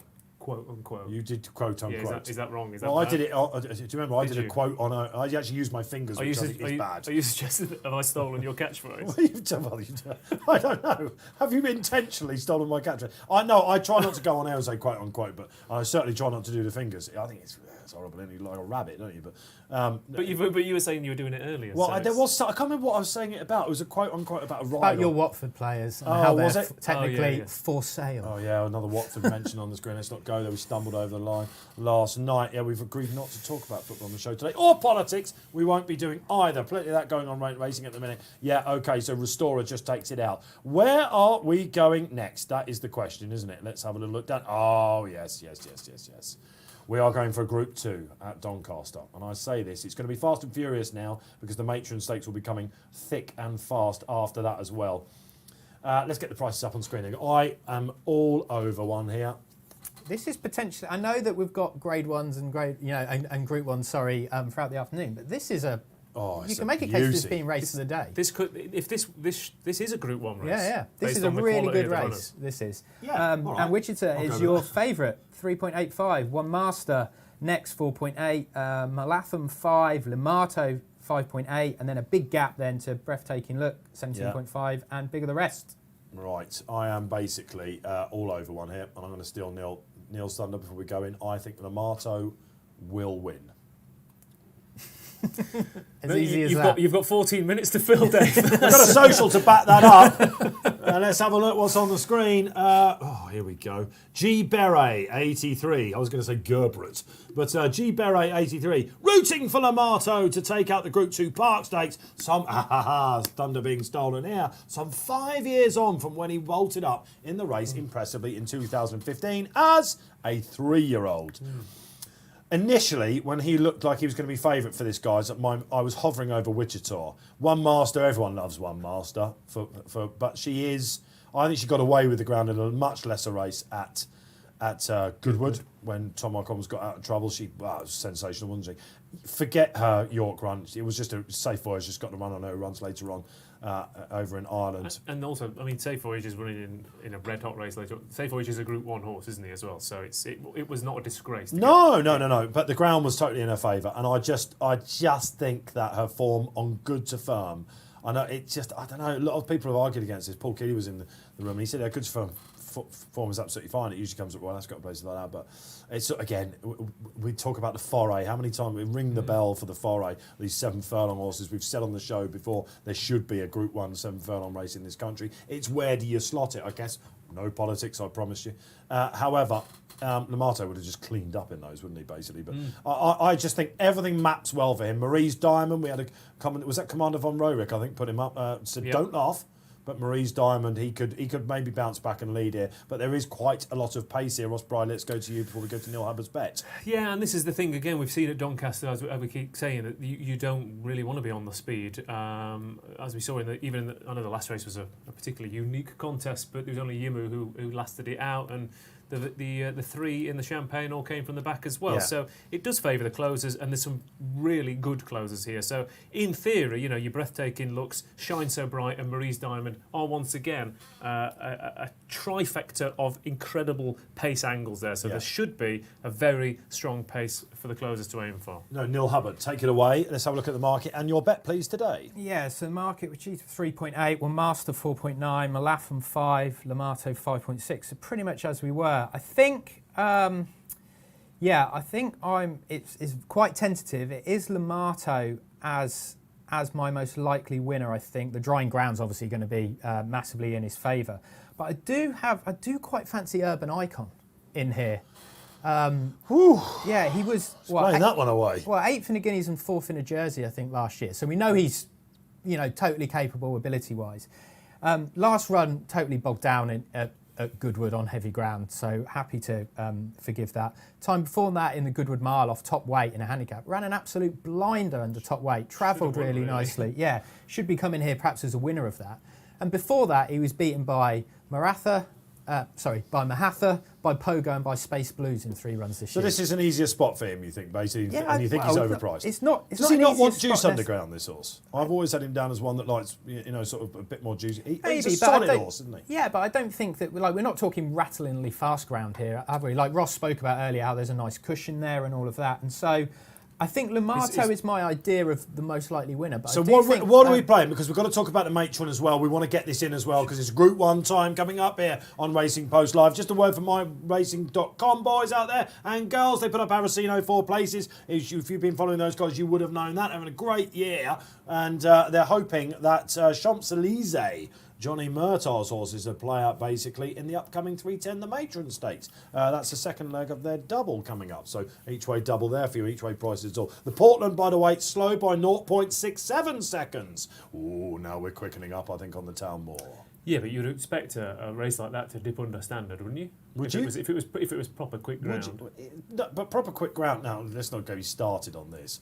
Proper quick ground would be firm ground, wouldn't it? You see, good to firm. When I say, you know what I mean, like a proper racing quick ground. I mean, proper. Yeah, I agree. It's not bad. Panickety of me, was it? Yeah, well, I think it was a bit. I've said panickety on the show. Yeah. Aye, let's get Neil's bet on then. Come on, let's get to this because he's absolutely sizzling today with his form. Yeah, so I think there's 2 ways that we can sort of play this. Like Lamato to win. I know you're a big fan there, Dave. Or Urban Icon, perhaps 4 places, something like that. But I'm quite a fan of Lamato in terms of the most likely winner of this race, and you're endorsing his chances as well. Ross, have we had your views on No, this? we haven't. No, We haven't. But what do you want to know? No, go on. Yeah. Go on. What are do you your think on views? this? Well, I mean, again, this looks, in theory, an obvious race for the closers. Your Wichitas, your one Masters, your Lamatos.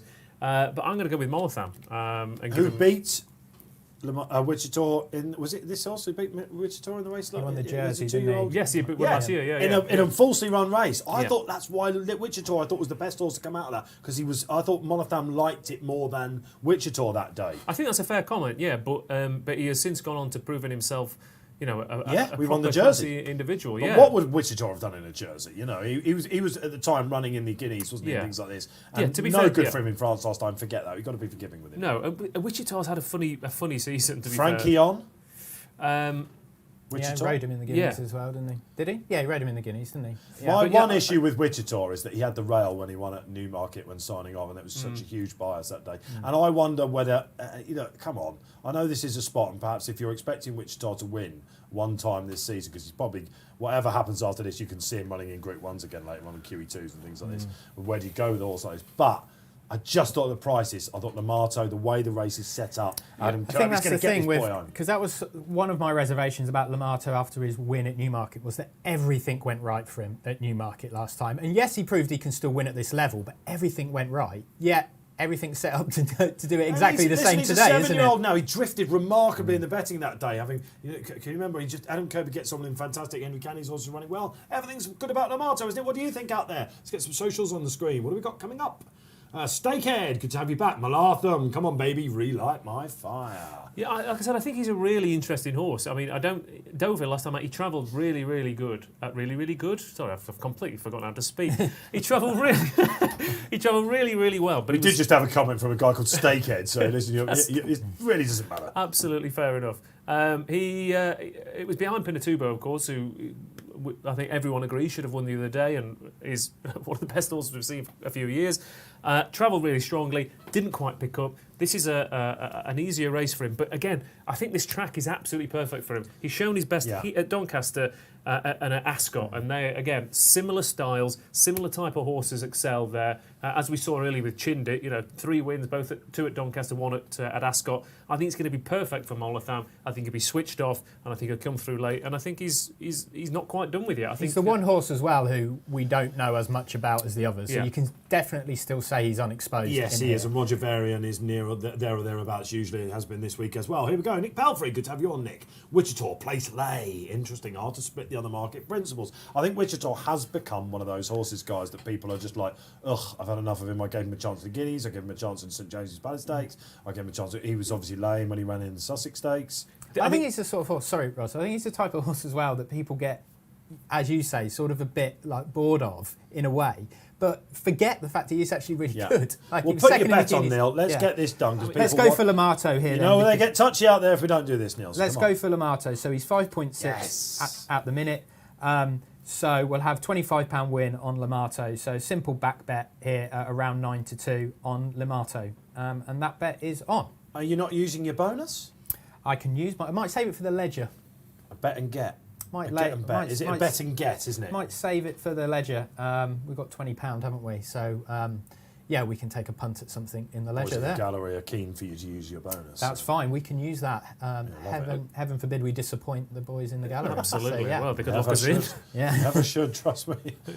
Well, let's move on from that. The things were going through my head there. Just to go back to Wichita again, I mean, let's be honest, he was a length and a quarter behind Palace Pier and Pinatubo at Ascot. So two genuine top-class there. animals. So the form is in the book for And Wichita. as I said to you, I think he should have won at the meeting last year. Yeah. And the fast ground is definitely in his favour. And his last five, I mean, his last 5 defeats, all in Group 1 company. Exactly. So we are looking at a big class dropper, but we have, as you said, this should be a Group 1. You I mean, Lamato's a Group 1 winner. One Master's a Group 1 winner. Mollatham and Wichita have run blind. breathtaking. Look, one of the as pace levels. angles in the race. Yeah. He's a Group 2 winner abroad. So look, absolutely fascinating race. So he was a 7-year-old, of course, Lamato. He's now 8. Unbelievable. Great to have him back. I'm thinking he's going to win this. Quick word for the Matron Stakes then, guys. Can we get that on screen, Neil? Our first Group 1 of the day here on Racing Post Live. We go over to Leopardstown. Cannot wait for the action over the next 2 days in Ireland. What a weekend it is. And we're expecting Fancy Blue, I think, to be favourite, are we? But we should give our selections for that nice and early so people can play. Yeah, Fancy Blue is your favourite. So when we looked earlier, it's sort of as you were in a way. Fancy Blue 3.4, Peaceful 4.2, Champs-Élysées 7, Know It All 10.5 along with Albina 10.5 and 15.5, all bigger the rest. Yeah, I said earlier that I think Peaceful is one of the bets of the day. You like Know It All, one of our socials like Champs-Élysées. My racing guys and girls there, they like that indeed. That's shorter than I thought it was going to be Champs-Élysées. I mean, the horse has just progressed out of all recognition. Every Murtaugh's single had a run. great year, hasn't he? Yeah, and he's got 2 genuine chances here. Know It Group All, 1 obviously, Johnny. and Know It All and Champs-Élysées. I think it's honestly, I think it's an absolute cracker of a matron. There's nothing that stands out in terms of in figures in terms of this is the best horse by a mile, and I think that's what makes it really interesting. And I backed 2 without the favourite, and that is Know It All, as we discussed earlier. But also So Wonderful, who, as I said, is a quirky sort, but she's got genuine quality. Looked a different horse with the blinkers on, and as I said, Wayne Lorden rides this track particularly well, rides this race incredibly well. Okay, Neil, your selection in the matron?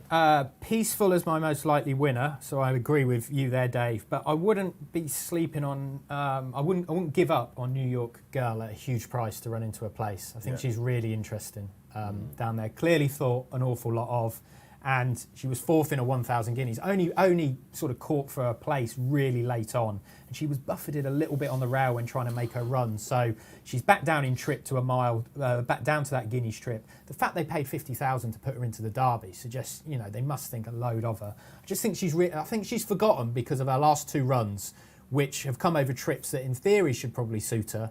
But for whatever reason, it hasn't worked out. So she's back to a trip that we know she can perform at. And she was only 2 and a bit lengths behind Fancy Blue and Peaceful in that Guineas. So She was if I remember right, was she stuck on the rail as well? Yeah, and she tried to get out. She was buffeted a little bit. Now she had a perfect position, sort of in that race. But you don't. Let's get it on now. Come on, let's get it on. You don't want to be down the rail at the do current. this. Get business out of the way, and then we can digress. Yeah, so I'm going to back New York Girl in the 4 places market here, I think. Okay. And then we'll have a little bit on the win market just because she'll be a bit of a wild price. So only like a slightly smaller bet really here, but New York Girl to be placed, 4 places. So we'll have £20 on her in the 4 place market. And then we'll go across to the win market where she's currently trading at 30, so around 29 to 1. And we'll just have a little saver at £5 in there at at 30 to win £145. So definitely more of a place angle and just very respectful of the big 2 in here. So I think I'm not saying her price is necessarily wild, like she's overpriced or anything, but I think she can outrun those odds. You're expecting a biggie. Okay. Yeah, I think so.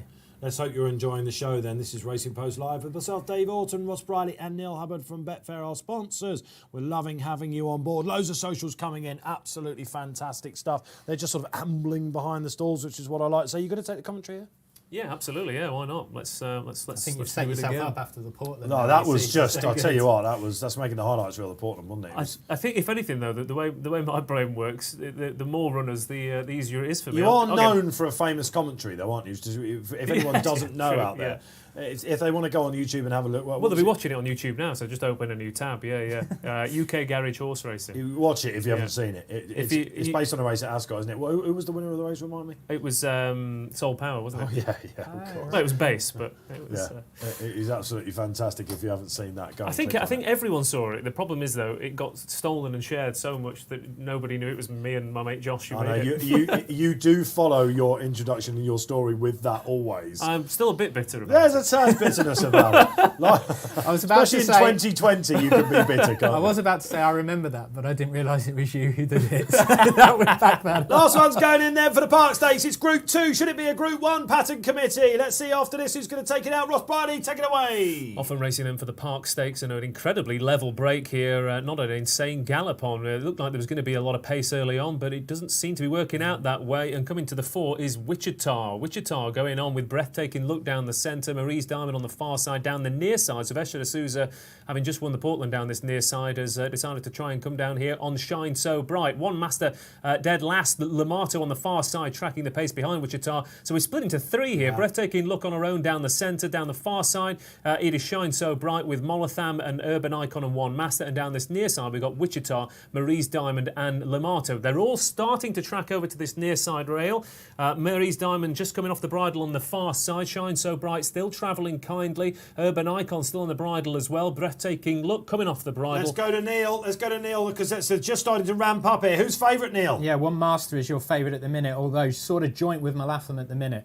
Okay, Ross Brierley, take it up. 2 furlongs to go. Shine So Bright now challenged by Wichita. Molatham, one master looking for a gap as she always is. Urban Icon still got a chance down this near side. Molatham and Wichita, they battle it out here last year. They're battling it out now. Molatham trying to pull out more. One Urban master switches Icon to the middle. Urban Icon down this Wichita's near side got rail, this, which has guys. been the best place. Wichita finding more. He's been running over a mile. This 7 furlong trip could be perfect. One master with a late lunge. Wichita pulling out plenty in front. Whoa. One master coming up towards the line. One master and Wichita. One master. And Wichita go past together with Molatham back in third and Urban Icon back in fourth. I've learnt from my error earlier on. I'm not calling that. It's Wichita, guys. I'm almost certain of that. It looked like one master had got it on the line, but Frankie Dettori, the genius that he is, I think he's just got his head back where it matters. Let's have a look. Yes, I think you're probably right. He's got it. And we've just seen the slow-mo. He's definitely got it. Come on. Yeah, but like I said, I got it wrong earlier, so I'm just, taking it easy. It is an absolute curveball for pundits usually, isn't it? Calling a photo and getting it wrong. They just don't forgive you out there. So it's listen, not worth it. Wichita, fair play. If you were out there, we were having there's a place layout there, wasn't there, Wichita? I guess, look, guys, it was the class drop in there. The 2 Group 1 horses have come to the fore. Lamato was really disappointing with his finishing effort, but the race just didn't go his way, the 8-year-old.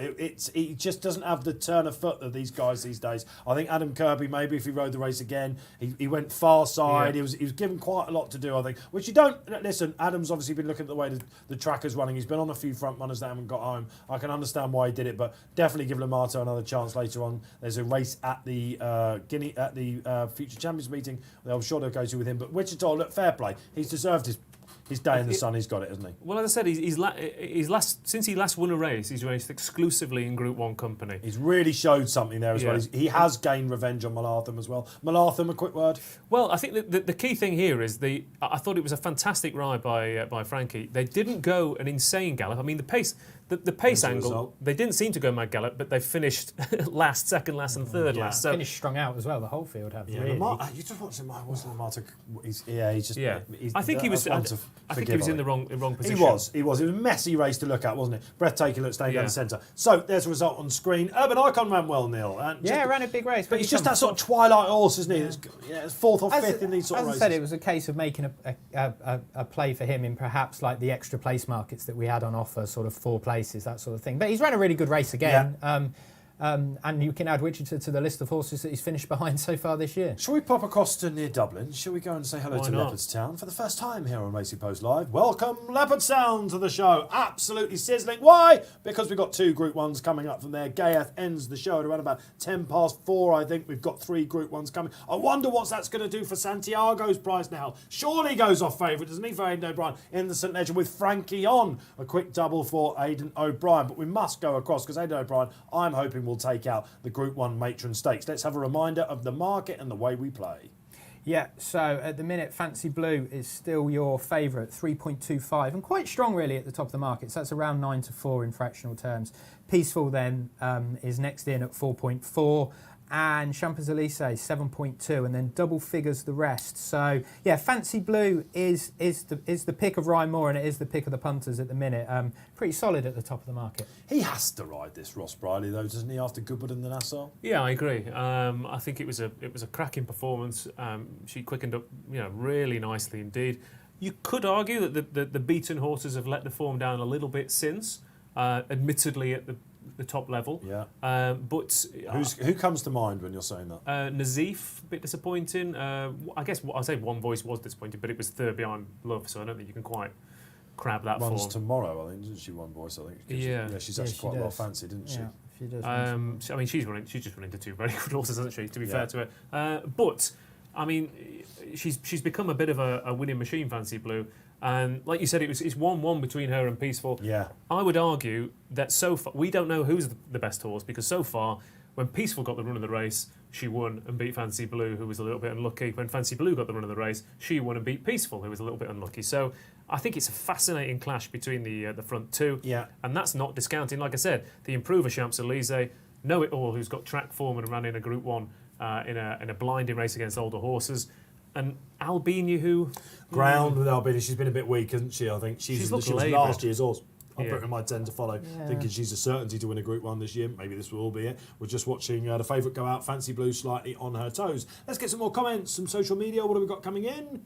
Daniel, agreeing with me. Peaceful to win. I can never trust Ryan Moore in these close races. It's a Tell you bit what. harsh, Well, isn't it? do you know what? Graham Rodway was sitting in on the panel yesterday, and yeah, he's got a bit of a thing at the moment, saying is Ryan Moore really the greatest jockey in the world, which has been his mantle. Well, I'm sure let's just get one thing out of the way. Ryan, he didn't have anything to do with any of that, but the racing jurisdictions all over the world do take that up. Whenever he goes down and rides in Australia, they do actually call him the world's greatest jockey. When you think of the world's greatest jockey, for me, it doesn't necessarily mean the most consistent jockey. I mean, are there any other jockeys like Ryan Moore that can go to literally any country on earth within about 24 hours' notice, get on a horse in a red-hot race, ride a winner, and fly straight out? In Hong Kong and Japan, Yeah. and Japan in particular, He's just not. He's not as. He might not be as consistent necessarily. Yeah. But he's so versatile. I think that's the thing for him. Like I said, he can literally The ride light anywhere. is not dwindling yet, No. is it? Although the likes of Tom Marquand and Oshie Murphy have indeed taken riding to a new level recently. Okay, Kerry Skates for another show. Another one for Champs-Élysées. Honour each way 9s. Looks like the gamble of the race, Neil Hubbard. Yeah, I was going to say that 9-1 is a very good price there, because 6.6, so 11-2 now. Champs-Élysées, so very popular, sort of behind the big 2, and not a million miles away from getting really close to Peaceful here in the market. But Fancy Blue still solid. A little bit of money now for Peaceful coming late on, which is potentially significant.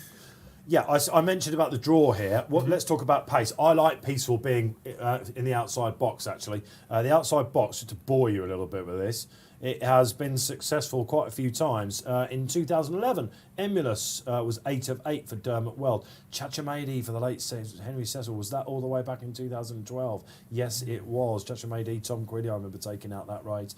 We've also had 9 of 10 Hydrangea when she won in 2017.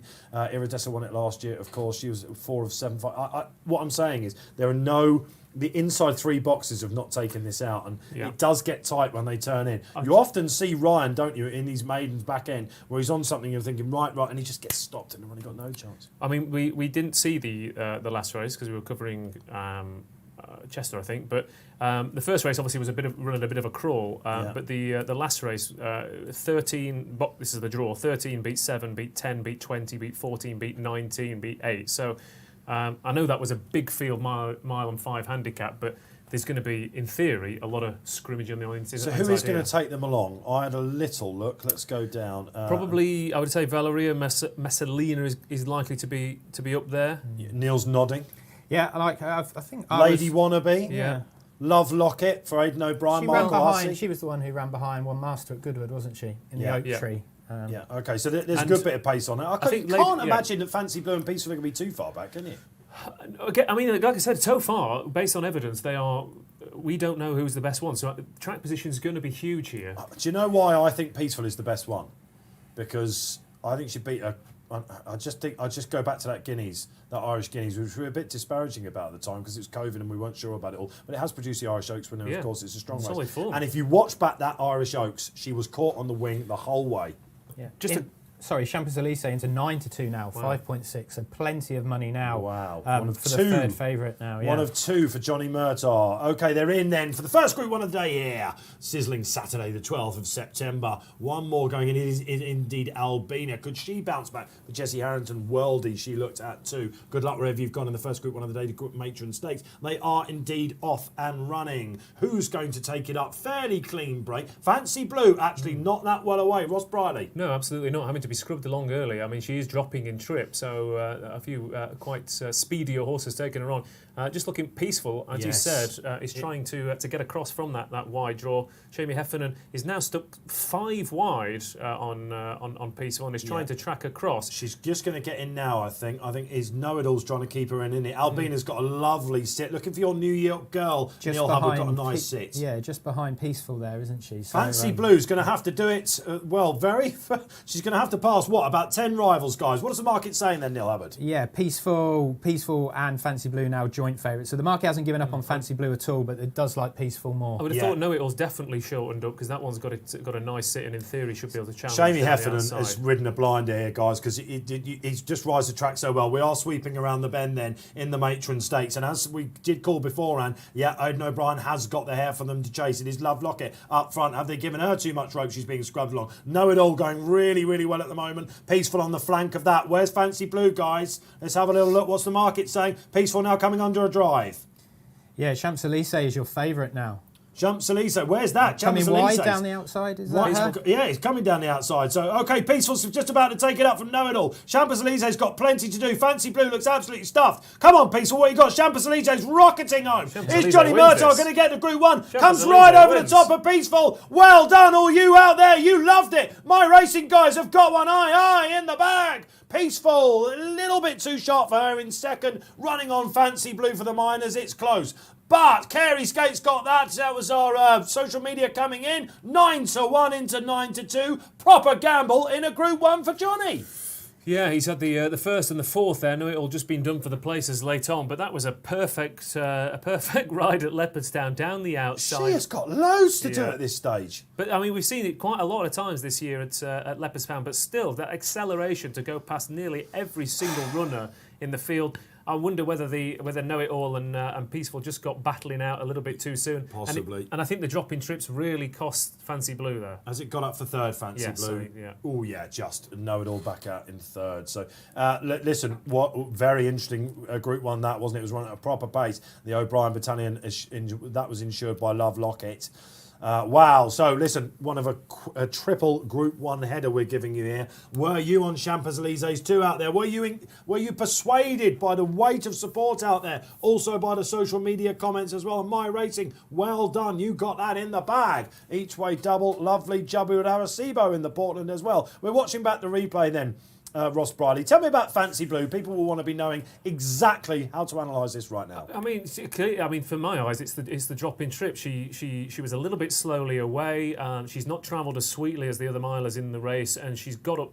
She's finished third, but go another 2 furlongs, and she could have won that race. Right next to each other there, aren't they? Colin Keane has given the winner a peach, guys. Yeah. Let's look at this. He's managed to get on the inside, and he just waits. That was a lovely move there. Like you said, he was on the inside, but here he makes concerted effort to try and switch outside and keep on the heels of Fancy Blue, and he goes from the inside rail all the way to the outside on the home straight while everything else is being scrubbed along. Yeah. I think Know It All and Peaceful got in a battle too soon. I bet Fancy Blue's going to get back for the old filly and mare turf now at both the Champions Day and the Breeders' Cup. Peaceful's run a great race, guys, I think, because she had to cover that ground early and get that posse from stall 11. She has attacked. She's done too much too soon, I She think. never looked that happy to me either. I thought she was in trouble turning in. She's come back onto the bridle a bit. She's had to work hard to beat Know It All, who does give the form a nice solid look, doesn't it? Albina looked like it was in about fifth there, guys. Ground for that one, or are we thinking this was a 2-year-old? She's not trained on at all, has she? I mean, that's 3 really laboured efforts now. You're running out of excuses. Yes, she's in the wrong part of the track, but she's not made any. She's just run up and down on the spot. I mean, the winner is. Yeah, I was looking at Albina though. In terms Some of like gambled up. her Boussac win, the Prix Marcel Boussac on Racing Post ratings, it's just a complete standout bit of form in her whole profile. Like when she was winning Group 2s last year, she was posting RPRs of 105, and so far this year she's been running to 101. So it's not like she's not massively regressed. She's not massively regressed. It's just that one piece of Boussac form. I think they do think she wants the ground a bit softer, don't they, to ideally shine. However, yeah, maybe. I'm with Ross a little bit on this. I think maybe the others are just caught up. That she was a bit of a unit, wasn't she? I think. Yeah, so. I just don't think that she's probably running 2 or 3 pounds below her Racing Post ratings from last year. You know, if you ignore the Prix Marcel Boussac run. So the smile on Colin Keane's face. Him and Gerlines are having a great year. He's retained, but they were a bit disappointed with Siskin, weren't they, last Sunday, and couldn't really put a lid on that. Maybe he's getting a bit fizzy, the horse, but that was an absolute gamble. Johnny Murtagh, Group 1. Johnny had the 2 in the race. You have to say that Know It All was there for ensuring. It was interesting. It was interesting. Purposes there, I think. They weren't hanging around, were they? Interesting with the winner though, it was matched at a high of 13.5 pre-race and went off whatever price it went off. I think about 9-2. Never hit it, despite its position at the back. You know, tucked away on the inside, and as you rightly called out with the jockey having to make a concerted effort to come, you know, to almost take a pull in away to sort of come round. Only went a high of 7.5 in running. So the market, even after the market support pre-race, in running, always wanted to be on side with the market as well. So, it's again a classic Leopardstown ride, isn't it, coming down the outside? Again, that's why I like Peaceful in the box. You've got to get to that outside 1.86 Peaceful. Is that right? Yeah, you could just see Champs-Élysées coming, couldn't you, if you were on Peaceful? I mean, I'm sure you knew your fate about half a furlong out. A couple of things. I mean, one, that's her first run over a mile, Champs-Élysées, and she has absolutely rattled her and relished every inch of it. And also the Sire's first Group 1. So, Sun Chariot now for this girl, do you think? Newmarket, will they make the journey? The track doesn't suit that style as much, but she's just in such good form. So she's won on fast, she's won on good to firm, she's won on heavy, she's won on yielding. How many runs has she had this year? That's Ross? a 4th, is it? Yeah, is that it? Fourth. Is that it? Yeah. So listen, we could be coming to a boil, couldn't we?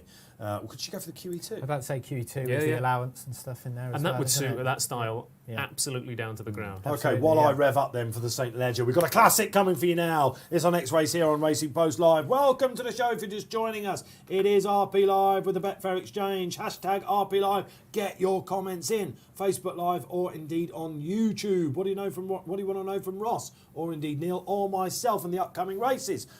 We said we've bid farewell to Chester now, haven't we? But we are concentrating on Leopardstown and Doncaster. It's a sizzling Santiago St. Ledger for me. Neil Hubbard, what is going on in the market? Surely after Wichita and Frankie, we have got to have a clear favourite, haven't we? Yeah, joint enough favourites, really. Just very quickly, Wichita, while you're mentioning him, 10s from 25s for the Foray on Arc Day, and 10s from 25s for the Breeders' Cup Mile. I think that is more likely, to my mind. Okay, while you're looking at a couple more, Ross Brierley, Pile Driver's coming a bit. This is a proper lively market, isn't it? Yeah, absolutely. And you've got 4 genuine progressive horses coming into this off the back of fantastic runs. So I think it's a really interesting race. You know, there's a few lower grade horses making up the numbers a little bit, but why the hell not? Have a crack at the race, absolutely, for sure.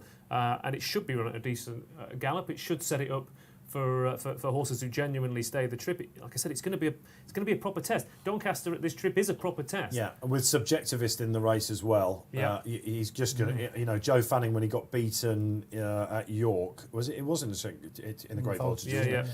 Although that wasn't the race for him. When he came out and won at Goodwood, you remember that demolition job he did a couple of weeks ago on awful ground, and he handled it definitely the best. But he had said, I beat myself up a little bit for not going harder. At York. At York in the Great Voltage. So this is interesting. However, Graham Rodway, who I mentioned, our top tipster, who was on the panel yesterday, he was kept banging the drum basically all week. I've been speaking to him about this. You cannot go too soon in a St Ledger. It reminded me of Snow Fairy, the year that she won. Undoubtedly the best horse in the race that year. And I told anyone that was listening to me to get with her. She comes there 2 furlongs out. It was Eddie Ahern that rode her actually that year. I remember it vividly because of the egg on face I had. She just did not get home. Yeah. The closers come over the top. Town Moor, fairest track, one of the fairest tracks in the country. It is, but it definitely suits closers. I mean, we've seen that today. I know obviously we're going on the round track and it's been straight track that we've been judging it against, but like I said, that last race, the Park Stakes, the 3 front runners finished last, second last, and third last, and it was exactly the same earlier on in the Champagne, and it pretty much is always the way in the Ledger. You need a cruiser who's going to come into it late and hopefully pick up the pieces. You're hoping that's Hookham? I mean, Hookham looks... Hookham? Hookham? I don't know. What do you... Whichever. If it wins, I don't mind what you call it. We have to think about the winner, You both like it, don't you? Yeah. My reservation then, chaps, let's get this in. The 3 in his form figures was indeed on fast ground. And at Royal Ascot, where I thought absolutely everything went right for him, although he showed that, didn't he, last time at Newbury in the race. I think, did Kitewood win that race before winning this as well? He definitely ran against the Olders, I think. I was trying to look at that. There was the last one that won it. Well, I looked at this earlier and it's completely gone. Kitewood was a long time ago, believe it or not, but it was. I feel like Masked Marvel might have. He beat Subjectivist in that Royal Ascot race, Hookham. Yeah, he did. But listen, absolutely everything went right for him. The one positive that you could argue against that day was that week, do you remember at Royal Ascot when we were covering it? Anything that attacked off the bend was falling in a hole. Were you saying everything went right from an Ascot? Everything went right from an Ascot. I dispute that. He was on the inside, he got the run, he was up there. There were loads of hard luck stories, including Subjectivist, who was bandied about all over the place. I just thought he just had everything go right for him. However, the bias that was that week, I think that he did well to maybe keep going. It was for me. Right, so here we go. I think it was the opposite. I think to switch off the inside like he did and do that showed him to be a very good horse. He was drawn in 4. You want to be wide for mile and a half at Ascot generally, don't you? I mean, the Group 1 Power who finished 4th was in box 3, but he switched and came down the centre. So Kipps was in 12, Subjectivist was in 15, Arthur and Fable in 16, Bodyline 17. Kipps, guys. And he's beaten a couple of older horses that maybe just, I don't know, he's got the weight off them. I don't like Hookham. I've not got him in my 3. I like, he reminds me a bit of Logician in the sense that he is going through the grades, he is peaking at the right time. I mean, when he won at Kempton the back end of last year, I cannot believe that horse got up, laser show, kicked on a mile out, and he ate up the ground in an insane fashion. Well, the ground is the interesting thing for him. I think he's one of the confirmed sort of stayers in here, isn't he? Which obviously you need. However, it's Santiago, Chile for me. I've always wanted to say that live on air. I went there once. And I used to say to my wife all the time, we're going to Santiago, Chile. Yeah. And it's an absolutely fantastic place. You must go. You suddenly got an air of refinement there, David. I used to do voiceovers, you could do it. Santiago, Chile. And I think Santiago will take out the St Ledger. Neil Hubbard, is he going to go off favourite? Come on, he's got to, hasn't he? Under Frankie. Yeah, he's just about nosing ahead of Hookham in the market at least at the minute. He's 4.4, Hookham 4.7, Pile Driver 5, Galileo Chrome, who's obviously, we'll probably come on to him, but the story of the week from a betting point of view at least has been Galileo Chrome. He's 5.6, and then double figures the rest. What's your play, Neil? What's your play? Hookham to win. Well, there's 2 against 1 here, and listen, I respect you both in certain ways. I don't believe you. In certain ways, you shouldn't believe me either. In certain ways, but come on then. All right, fine. I mean, my personal. So at least I'll get something out of Hookham if he wins. You know. Absolutely. So he's 4.8 at the minute, so just shy of 4-1 at the minute. And because of that offer of the bet 20 get 20 at Doncaster today, we've already bet the £20, which means we've got a £20 bonus to use. So he's 4.8 in here now, and we'll have the £20 on him there. To use your bonus, just turn the bonus on there. Flick that switch in there, confirm the bet, and that bet's on. So we're back to Hookham, just simple win bet in here. Will you indulge me something, Neil Hubbard? Yes. Will you well, I'll give try. Me, will you give me the place markets, please? For Yeah, Beacon absolutely. Heights? So we've got 2, 3, and 4. How do you want to? So Well, the traditional. Let's have a look at them. The traditional 3 places is here. Santiago leads I've got it. him in my top 3, but what is he for 4?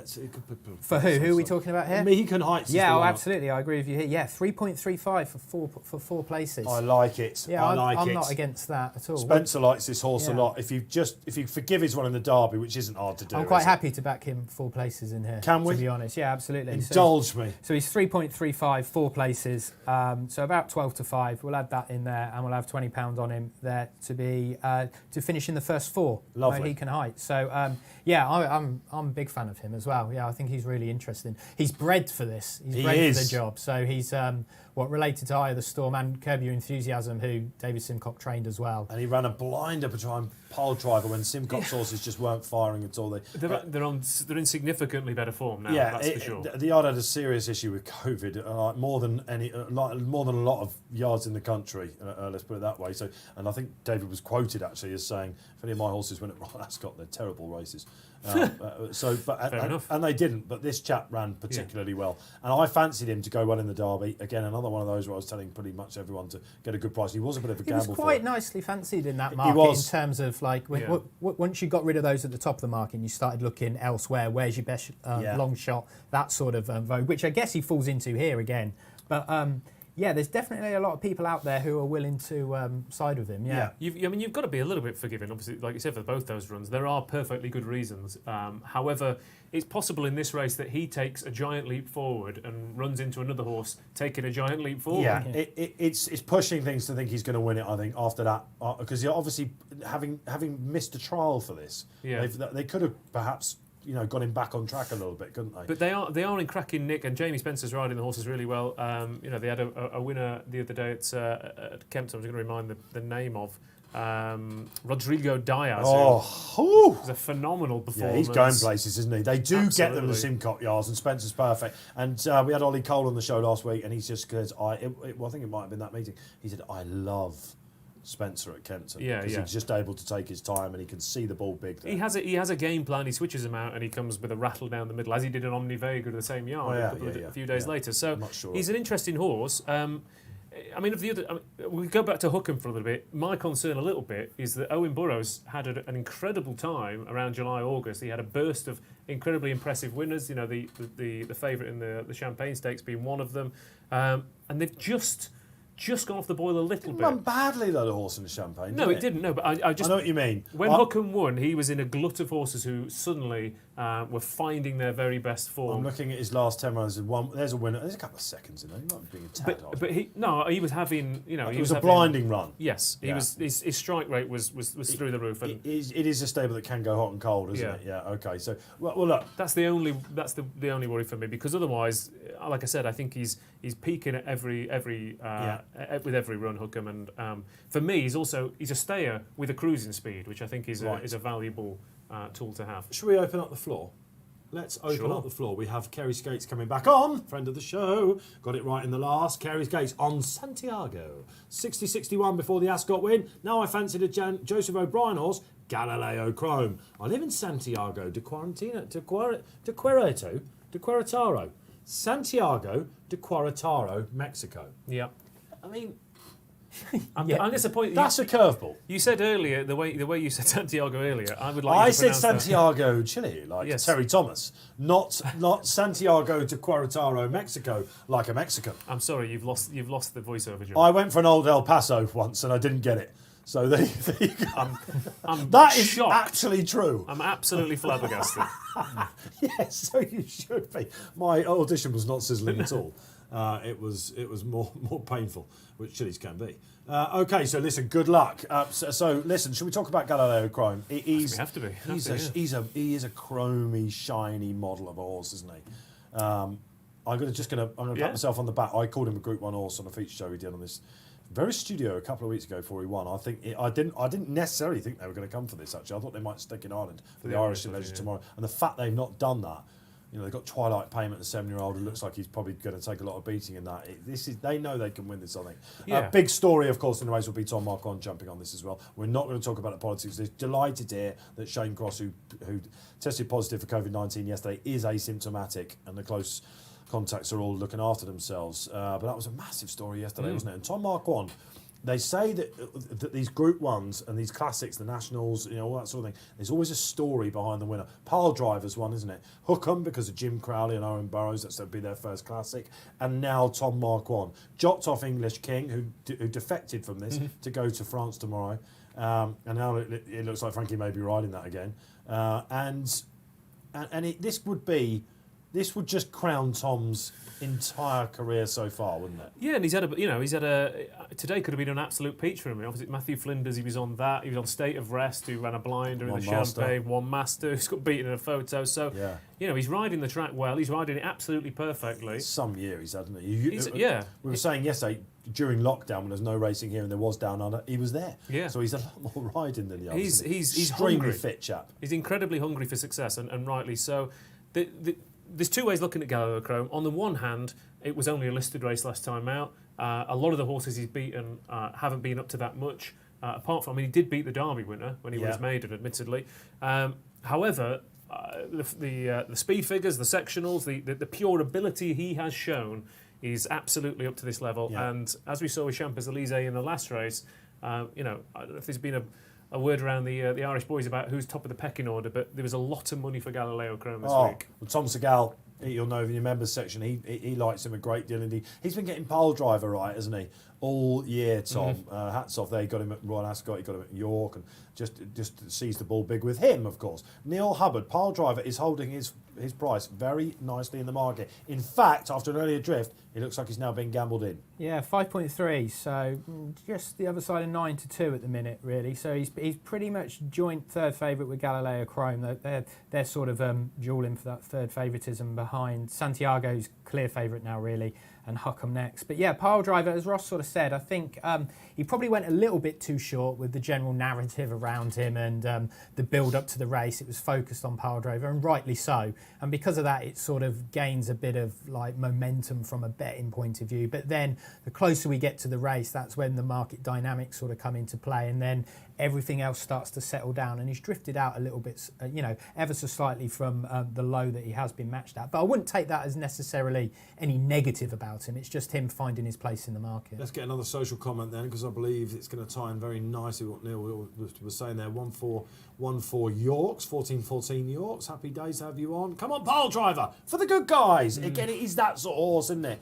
However, when I was reading the paper today, in the comments about this, it might have been Lee Motter said, I think, in his piece, it's actually one of the owners is the chairman of William Hill, who pulled out sponsorship of this race this year. Potemps have picked it up. Potemps used to do it, of course, but again, that's quite an interesting angle there, isn't it? Yeah. We don't want to sponsor the final classic of the year anymore. We'll just guys. Win it. And then you've got your horse going for it as well. So there's stories all over the place. The other thing would have been if they kept sponsoring it, he'd just win his prize money back. Yeah. Exactly. Well, there is always that in there, like Ryanair. Michael O'Leary's always the one every year. We think about that, isn't it? But Willie Muir's never won a Group 1. He's gone close, I think, the Abbey and things like that. But what was the good stayer he had as well in the blue and silver? Began with an E. Complete mental blank. But so let us know if you know what was it what Ross is trying to get there. Enforcer? Enforcer was a good horse for him. Yeah, I think he placed in a Group 1. Red cap or something. Did he place in a Group 1 Enforcer? I'm pretty sure he was placed in a Group 1. Well, Martin Dwyer, the jockey, is going for a third classic. Can you name them? Sir Percy. You had to get that in, didn't you? Come on then, Neil Hubbard. I think you're clever. Go for the other one. No, I don't know what the other... Oh, was it an Oaks? Did he win an Oaks? Getting closer. He didn't win with Look Here. Did he win with Look Here? It was the No, the it Andrew was Baldwin. the casual look. Oh, Casual wasn't Look. it? Yeah. Okay, Of yeah. course, yeah. And Claire Balding, do you remember crying in the? Okay, yeah. Enforcer was third in the Coronation Cup behind Scirocco. So he's So he was, Oh, yeah. blimey. So he was, yeah. Yeah, look, it's not a nosebleed for William Muir, is Yeah. it at all? But No, I mean, he's a fascinating horsepower driver. The thing is, for me, the horses like Hookham and Galileo Chrome, for example, are coming into this peaking. There is an argument to say that Pile Driver might have already peaked, because I don't think his York win was that different from his Ascot win. I think it was a similar level. I think it was a similar level of performance. He does have the run style to suit. He comes from the back, he comes from the clouds, and he stays on very, very strongly. Yeah. Interesting to see if he can have that extra burst over the added 2 furlongs. yes, But he's undoubtedly up to the class of winning this the race. breeding from what he's says he shown. shouldn't be getting home. Harbour Watch is that Mile. We think about Mile and do it for the Hannons. But I remember someone saying, Harbour Watch hasn't had a winner over this trip. But then if you look into the runners he's had, I mean, half of them were 33-1. So Yesterday in the Doncaster Cup, Revolver came up short. He's won his last 6, so proper stare by Slade Power. It can happen. Let's Yeah. get some more socials. We're burning up. We're ramping up here on Racing Post Live. Bushan Binwani, B Binwani, Santiago, go Santiago. Absolutely. I love this chap. We've got a clear favourite now. Surely it's him. Yeah, absolutely. That's exactly what's happening to Santiago on the market. 3.75, so around 11-4 now, and then pretty much a 3-way tie after that between Huckham 5.3, Galileo Chrome 5.2. Just a little bit of weakness behind Pile Driver now, 5.9, but Santiago is the horse for the late money. Loads of love. I knew this would Interestingly, go a off bit favourite. like Wichita, there was a bit of late money Yeah. for him. Yeah, as we've well, had 3 so- fads, haven't we? We've had the one in the first. Chindit? Childers, what's his name? Chindit, yeah. Oh, Matthew Childers. No. Oh, yeah. No, Ma- Chindit was second favourite, wasn't it? Yeah, Chindit did go off second favourite behind Al Bashir. So the Yeah. market's got it just about right, but of course Wichita was. So favs. Let's even up the score then out there. You want to even it up? Let's have a look what we've got. Daniel Mann back on the show. Daniel, having a good afternoon. I know you are. Come on, hook 'em. So you want to give it some welly. Are you going to call this? Do you want me to call this? I'd love you to call this. Yeah, Can sure, we? all right. I'll tell you what. Let's call this. And after a couple of furlongs, go Yeah. to Neil. Yeah. Come to me. Yeah. Take it back up. Go to Neil. Come to me. Take it back up and roar them on. So you've got to How does remember sound? that. All You've got right, to remember deal. that and the horses. All right, that's But absolutely listen, fine. That's fine. Let's be honest. What have you made of Ross's commentaries today? I'll tell you what. That Portland, play it back. Please, Neil. We're just like, sorry. It's a good job there wasn't two King Power horses in and I got the wrong one. That was the thing. We haven't had a lot of hand downs. Bruce, who does a lot of calling in his shows, he's like, oh my God, hand downs everywhere. There was a piece, wasn't there, in the paper, did you read it not that long ago, about all the commentators coming on, John Hunt and Richard Hawes, Simon Holt, the great commentators saying, we don't really bother learning colours. And Richard Hawes' reason, if I did, I'd get obsessed with the different hamdans. Yeah. I'd get them wrong. So they just... I think a lot of the time you can see. I mean, there's I think headgears are offered a good angle, but definitely making a note of that. Pretty sure Simon Holt's got a photographic memory, isn't he? That's either one of the biggest myths in racing, or it is true. Let us know if you know that. I mean, he's very good at his job. So Oh, he is. Come on. If Surprise you've me. been in racing as long as I have, I think Simon would still be just about top pecking order. Plenty of weakness Sorry, behind Hunter. Pile Driver here. Sorry, he's out.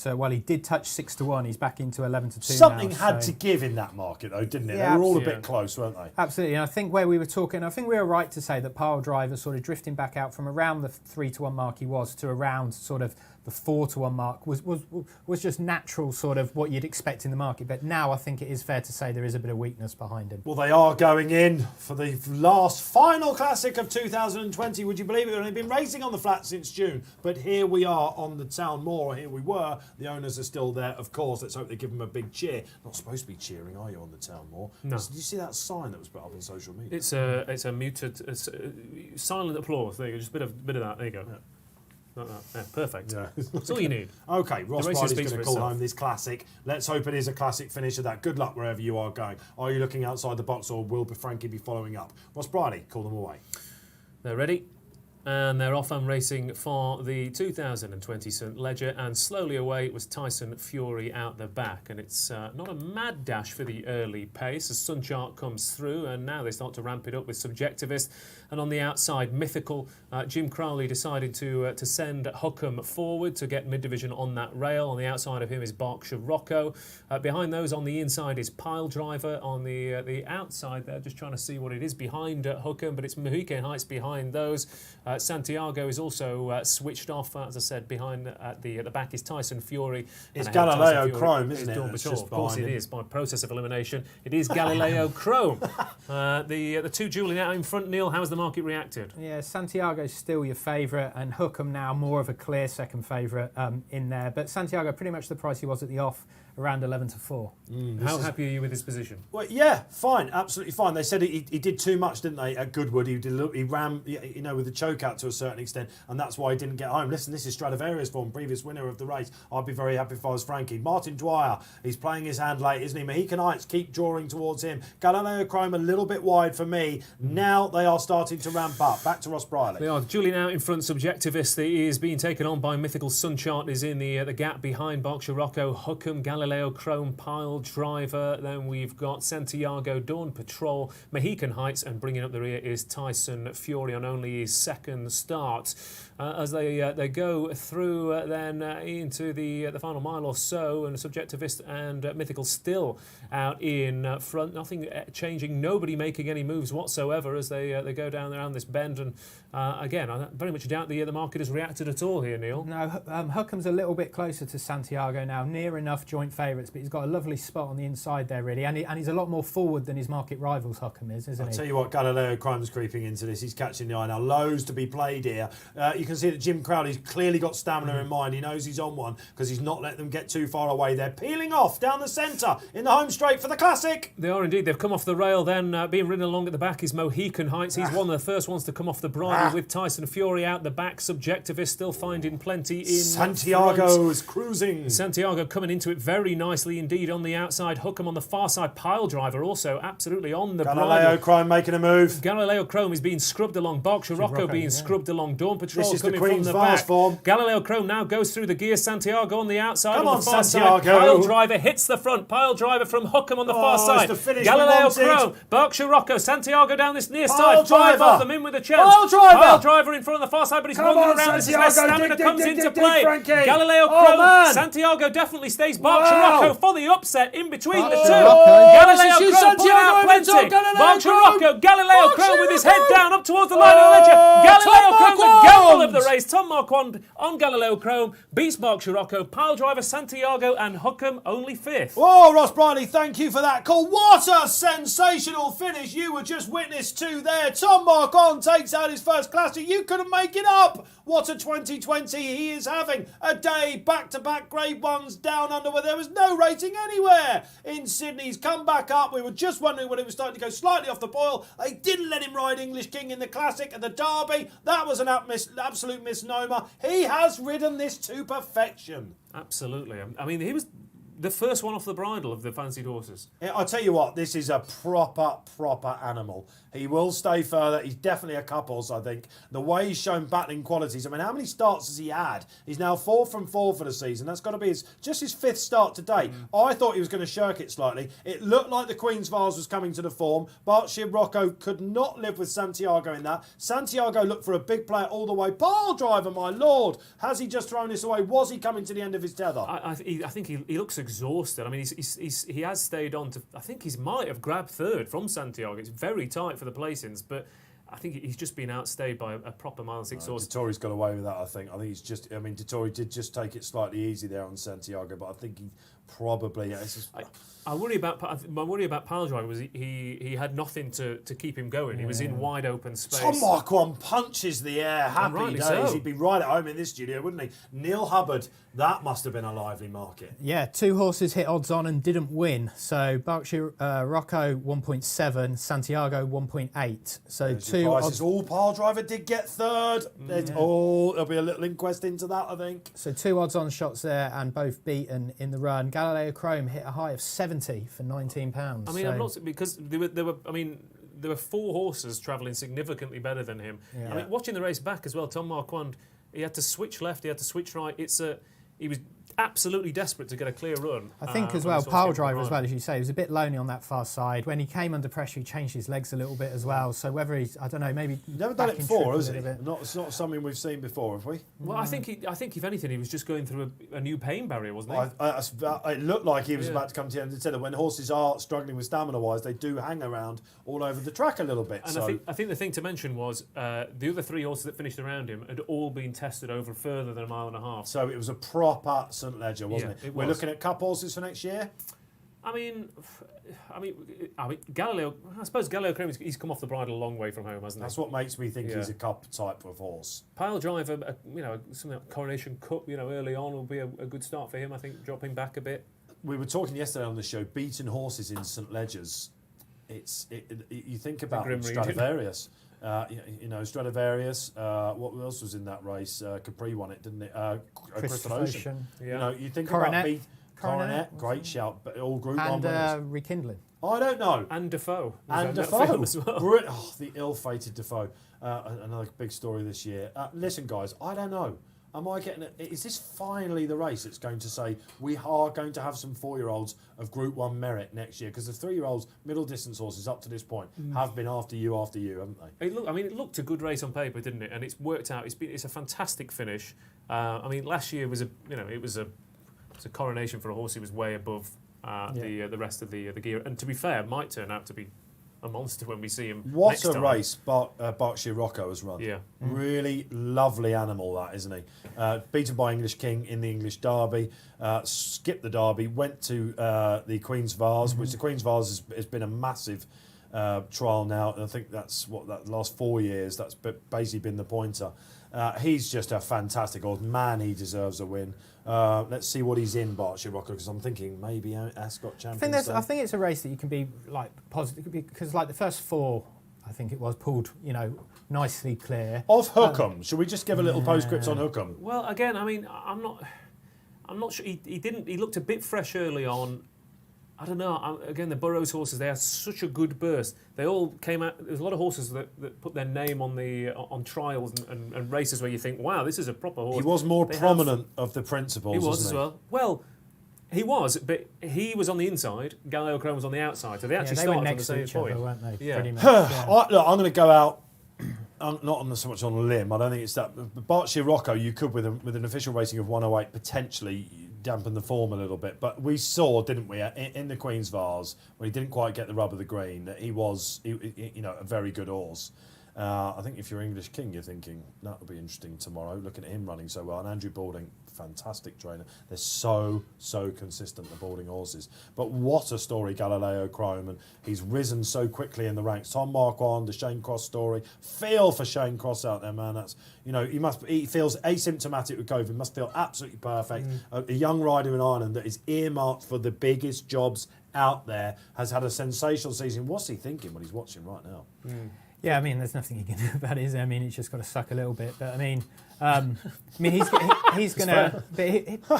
He'll have the ride though in future and stuff, though, won't he? It's not like this is just a one-off. You would think, you're going to find it hard to take Tom Marquand off that, but he's very close to the yard. He's part. He's part of the team, isn't he? I think that's the key thing. He's not just the jockey who's going to fly in. He's part of the team there, so he's going to be absolutely thrilled for connections. I think we've seen everything that's good about Tom Marquand there. He was caught wide, wasn't he? He showed tactical nous to get him in. I think I said turning in, didn't I? Tom Marquand's done really well there because he looked like he might be. You don't want to leave that on the table. He's having a right day, isn't he? In terms of his ride so far, Tony Ennis came in yesterday and basically called him Oliver Twist. So the man's just riding seconds all over the place. Sacred would have stung yesterday in the Flying Childers, and today is you can't keep a good man down, can you? I think it's worth mentioning as well the two staying races this week at Doncaster, Pista for the same connections as well. So Joseph O'Brien. Take it a little bit after his dad in the sense of finding horses with that proper stout breeding and taking full advantage. Yeah, let's go for a social then because they're coming in. What are you making out? What's the post? Boom skis, says Tom Barras. Absolutely superb if you were on the Galileo Chrome. Tom Segal put it up, of course. Connor's aviation videos, you did say earlier, got him at 7-1 Galileo Chrome. Shiny model, isn't he? We're just watching back the replay in the corner of the eye. A gap does open up for him beautifully, but Oh, actually, no, hang on a minute. No, he He's had to got find a tiny little yeah. bump from Mythical as that one's going back. But Tom Marquand, the horse is showing inexperience, isn't he? He's wandering a little tad. Tom Marquand, he is as strong. He's not in the as Melbourne they Cup, come. is he? He's not in the Melbourne Cup? No, you wouldn't think so. No, I don't think he is. No, that would be I mean, that would be too far. You've got to say that Piledriver has run his absolute face off there. I mean, he's in the Group 3 later in the month. Who is? Gallagher Crane just dropped back. Why not? He's in the Coma Crope International Stakes. Yeah, Group 3. We could drop down a trip. I mean, how Piledriver has got back up for third. He's raced pretty much on that far side on his own, which so far today has not been the place to be at all. Yeah. He's Hookham's left him, so he's had to race into a wide open space on his own. He's hung to his left. He's hung to his right. He's never been over this trip, and he's managed to get the bob on Santiago and get back up for third. It's an absolute massive run. What about Santiago? I started to get excited about two finals. Like Frankie hadn't moved a muscle. Watch it back. Andrew Baldwin, we can see he's got a massive smile on his face. He's delighted with Bok Show Rocco's run, quite rightly so as well. And for Tom Marquand as well, a rider he knows extremely well. What about Santiago? Disappointing, isn't it, really? Ground? I don't know. I just don't think he's as good as we thought. What? So Berkshire Rocco's improved that much? Probably has on ratings. Maybe, yeah. No, mate, your job in the analysis department is just... I've just lost it. Yeah, fair enough. I mean, it's mainly disappointing for Santiago because he had the run of the race. He's travelled very well. He had no stamina doubts. He was arguably in the right part of the track as well. So ultimately, he's just come up short on the day. It was a tad flat, wasn't it? It was. The expectation in the market, Neil, was huge. Yeah. I don't know. Watch it back. Frankie just... I don't want to say that he didn't ride out for that because he did, but he put his stick down, and if you watch him, he just starts going a little bit more vigorously. He strikes me. I think he thought it was a certainty to finish third, basically. Yeah, he sort of strikes me as that you're talking about cup horses for next year and blah blah blah. Like Santiago would be the more obvious one. Say, like if you compare him to Piledriver, for example, you would think one would go up in trip and one would come back in trip. He was coming in off a slightly longer break as well, wasn't he? His hard race maybe in the Goodwood Cup. But it's also the fact as well that sort of like he posted his two big efforts this year in June, like two big efforts in June, for Royal Ascot and the Irish Derby. And this is what we were saying about horses coming into this, same as Champs-Élysées in the Matron Stakes, peaking at the right time, peaking in the autumn. There is a case for saying Santiago peaked earlier on in the season. He was much more forward than some of his other horses, and they're just catching up a little bit now. That's not to say he won't be any good next year. Oh, I think you can't give up on him. He's got a proper chassis, isn't he? Because I think he was probably the last off the bridle, just about. I think. So look, maybe they'll look. Well, to he hit drop him 1.8, so he was travelling well enough. There you are. Is it the vintage crops? I mean, he'll win that at 1-3, won't he? Next year before taking on Strad again. So win the Saddlebag or whatever. Have we seen a horse in Galileo Chrome that if you're John Gosden thinking, we've got another one. We've got another one for next year. Because all the 3-year-olds line up, don't they, with a chance of taking on Stradivarius. Will Stradivarius indeed be seen next year? That's another story that's going to brew. Stradivarius runs tomorrow, of course, in the Foy before going for the Arc. A chance in the Arc? Stradivarius, while we're digressing? Absolutely. I mean, it's got to the point now where I don't like to say anything negative about Strad. He seems to be able to do whatever is put in front of him. Dan Walsh has just been in my ear in the gallery. Fast. Breaking news, fast by 106 seconds. And 5 exclamation marks from Dan. Proper race, says Dan. Well, I mean, the rest of the card has not dipped under standard. So you're the man for this. So that did make your eyebrows move somewhat. I mean, it's not necessarily. I mean, compared to previous ledgers, it's slow, but it's just that it's the fastest on the card. But it's the best race on the card, so you'd expect it to be. Yeah, okay. And bear in mind, Logician was perhaps that ground is. Well, Logician was 8.5 seconds under standard last year, so that is a massive difference. So it's not fast ground. Wow. Okay, so look, we've seen a tight finish there. What do you make of the form? Let us know. Did Piledriver hang it away? Unbelievable scenes out there. Let us know. You've still got time. We've got a little bit more to go. We're ramping up now. We're 20 minutes away from Gayeth going over to Ireland for the Irish Champions Stakes. Is this the right race for Gayeth? So the dust is settled on the town moor. We bid farewell to Doncaster. It's been absolutely brilliant there all week. Fair racing. I think you'll go there. Lots of market movers have gone in. We've given you some tips along the way. Let's hope you've enjoyed it. Let us know your postscripts. What was your highlight? Let us know. You can do that on YouTube or Facebook Live. Here myself, Dave Orton, still with you, with Ross Brierley and Neil Hubbard from Betfair. Shall we get a market look? Move on. Hard as it is. for the Irish Champion Stakes. 6 runners. This is going to be the 5th time in the last decade we have had this amount of runners in the race. Is it perfect for Gayeth, Neil? You would think so. You would think that if there was more runners there, it might muddy the waters a little bit with him trying to get to the front and that. But Armory might be the fly in the ointment in that regard. But he is favourite, 1.61 as you would expect. Yeah.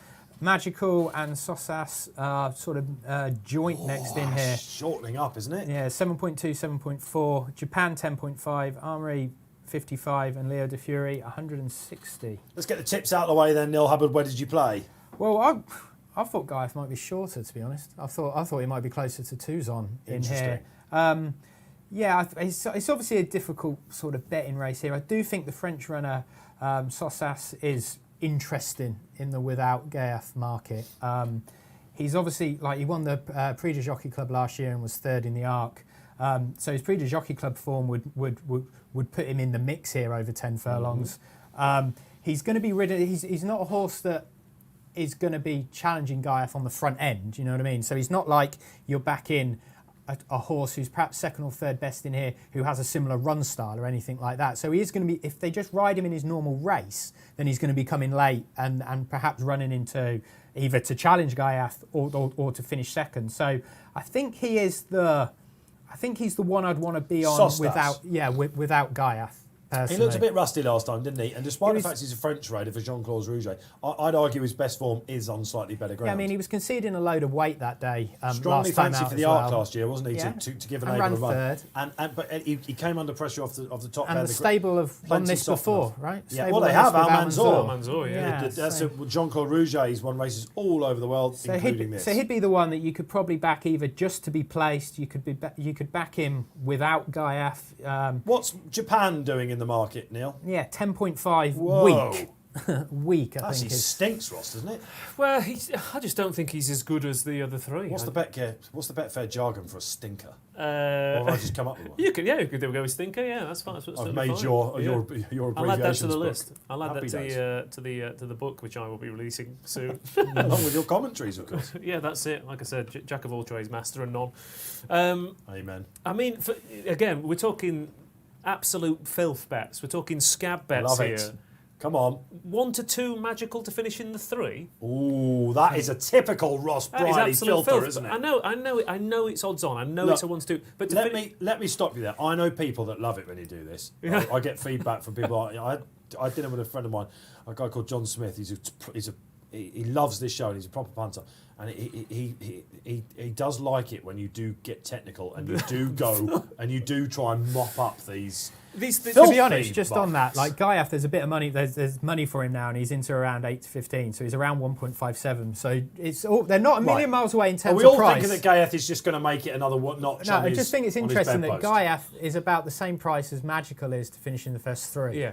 Roughly, give or take, over this trip, Magical has finished 1st or 2nd on every one of her runs. Yeah. The horses that have beat her are Gaieth, Enable, and Crystal Ocean. So, I mean, it's just constant running at the top level. Last year's winner, which again, a course form is really useful here. The only course and distance winner in the field as well. She's drawn 5, so she won't get trapped on the rail as well. I mean, last time out, she looked like she was going to lose out to Kamiko. For the place, and she just kept on going. So she did. You're right. I mean, barring accidents, I mean, again, the problem is with these kind of bets is if it doesn't come off, this idiot tipped a 1 to 2 shot that lost, and it's shame he's 1 from 1 on her as well, so he gets a chance to get back on her. She's just a really, really, really consistent horse given her conditions, which she gets today. It was one of the highlights of the season, I think, when we were coming in that we heard that she would be coming back in 2020, wasn't it? I think we need these horses coming back. You look at how these horses improved through their careers. There's been plenty this year that have been showing it, haven't there? So I think certainly. They don't. Going. This is the thing that again with racehorses, they get retired so early when they physically peak. Around your 5 and 6 years old. So it's We've seen 2-year-olds going to stud, haven't we, and all that. So I know we talked about it on the show before. But so look, that's the service, a need for speed, as it were, these days. Well, I don't think this is the right race for Gaeth. Of the 4 that we put up in the paper 2 weeks ago, I thought it should be our Champion Stakes and then go to the Breeders' Cup, just because I'd love to see him do that. And I think that our Champions Day, especially this year in 2020, when it's looking like the crowds are at least going to be thin on the ground. So do you not think this? So sorry, you don't think this is the race for him just because you've seen him running Britain, or is there something about this race? There is. Okay. Thank you for bringing that up. Yeah, very kind. That's a cross whipped in at the back post for you. I'm thinking about departments for Neil now. We might be able to get him across. The assist department. Yeah, quite right. Because I thought that surely, especially after the Judd Monty, I think that Aidan O'Brien will be wanting to have a crack, or more to the point, the puppet masters at Ballydoyle with their tiddlywinks and their chessboard will be thinking, right, who can we take him on with? I don't know. It's a colourful world in your brain, isn't it? I once spoke to Sir Michael Stout about Michael Tabor and Magnus and all that, about how they back horses, and do you know what he said to me? He said, please stop talking to me. He said, run for the hills. Actually, he didn't. I don't want to go into it too much, but he was in a merry mood, let's put it that way. And he said to me, they're playing with tiddlywinks. That's what he said. Yeah. So, and ever since then, I've just been like, yeah, okay, right. So I think that even if they think, right, look, we're up against the best horse in the world, but let's make this interesting. I would anyway. Get the Bond villain in me. I would have put a sprinter in there. Do you know what I mean? I don't know. This is team tactics, isn't it? We talk about it all the time. But from an interest point of view, I thought when I looked at those 4 races that this would be the one where they would try and get him. It's on the inside track.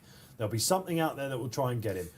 Who's it going to be? Is it going to be Armoury, as Neil alluded to? It looks like that he is in there for that. Probably, but he's not been ridden like that. He wasn't ridden like that at all last time, was he? Not. So this is the horse that used to follow home Pinatubo. Like you would think by looking at the market that he's the one. He's the one that's going to be sacrificed for him. But it doesn't mean that anything can go quick enough to go with Gaeth. Do you think they'll be thinking, we might change tactics? Well, the problem for Sotsas is that he's drawn in that one box, isn't he? And as we've seen today, if you get... he's not going to get to the front ahead of Gaeth, that's for sure. So whatever happens, he's going to be stuck in behind on the rail. That is a big question for Colin Keane, who admittedly is mustard when it comes to these kind of things. If you were Gaeth's connections and you were thinking about the Irish Champion Stakes at the start of the season, what would you have ideally said? We want this small field. We want to be able to get the lead, and we want to be up against rivals that on decent ground. On decent ground. And so we've got Japan who he's beaten. We've got Magical who he's beaten. So Sostas could just be that fly in the ointment. This is the thing. You'd also want the fly in the ointment to be drawn in the worst position, which has worked out perfectly. You could also say that Sostas was ahead of him in the Arc last year. So they have met before, of course. So look, we're thinking that Gaeth will win, and the angle is for Ross Brierley mop up the 3 places of Magical. Because I don't ever want to see Gaeth beat, because I think he's an absolute monster, and I love to see the way he races. I love to see him go. I remember I've been in here for three of his runs now, and I remember at Sandown. You were calling him like, he's running out of gas. You absolutely called that one right, yeah. And he's got gears that we hadn't even seen at that point. Yeah. So I think he's absolutely fascinating. The winner made all of the first race at Leopardstown, so I think Leopardstown is a much easier track to make all the running than Ascot is. So I think it's the right choice in that regard. And I mainly just hope that he wins, because I think he's an absolute monster. And from a betting angle, like I said, I just think Magical is... Where do you think he'll go after this? I think he'll go home for a welcome drink. Not to a pub in Dublin.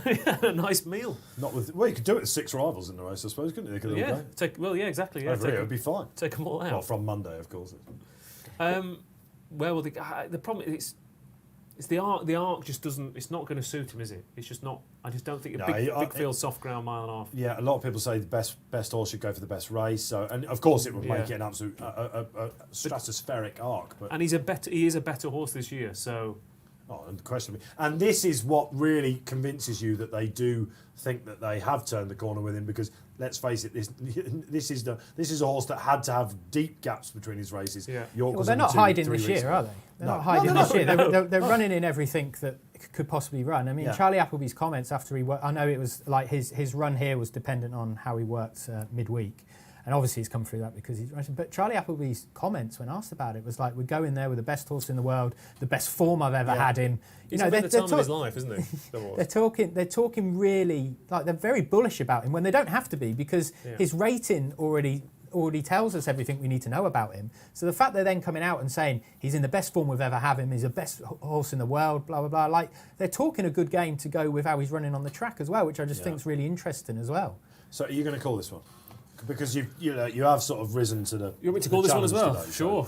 So, I think it would be good. And, you've just got bored of calling them. No, not at all. I've been looking forward all week to calling Gareth, but I think this would be. I think we should do this. Neil will be telling us how the market's going throughout and where the interesting spikes are, and I'll be telling you from an analysis point of view what I think each one of us is doing in running and why they're doing it. What do we make of Japan then? Initially at the start of the week, as you ask, I thought, yeah, I can understand it.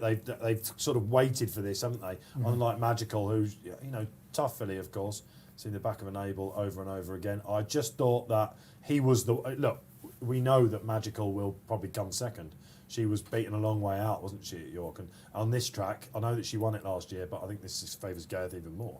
I thought Japan probably would be the one, but I could see Japan and Sostas. I don't know. Yeah, He's so weak in the market, isn't he? Yeah, I was looking at the match bet there and wondering if it was Sotsas that's versus interesting. Japan, but the A versus B is actually Sotsas versus Magical, which is even money, your choice really. So where would you play there, Neil? I quite like the French Raider personally.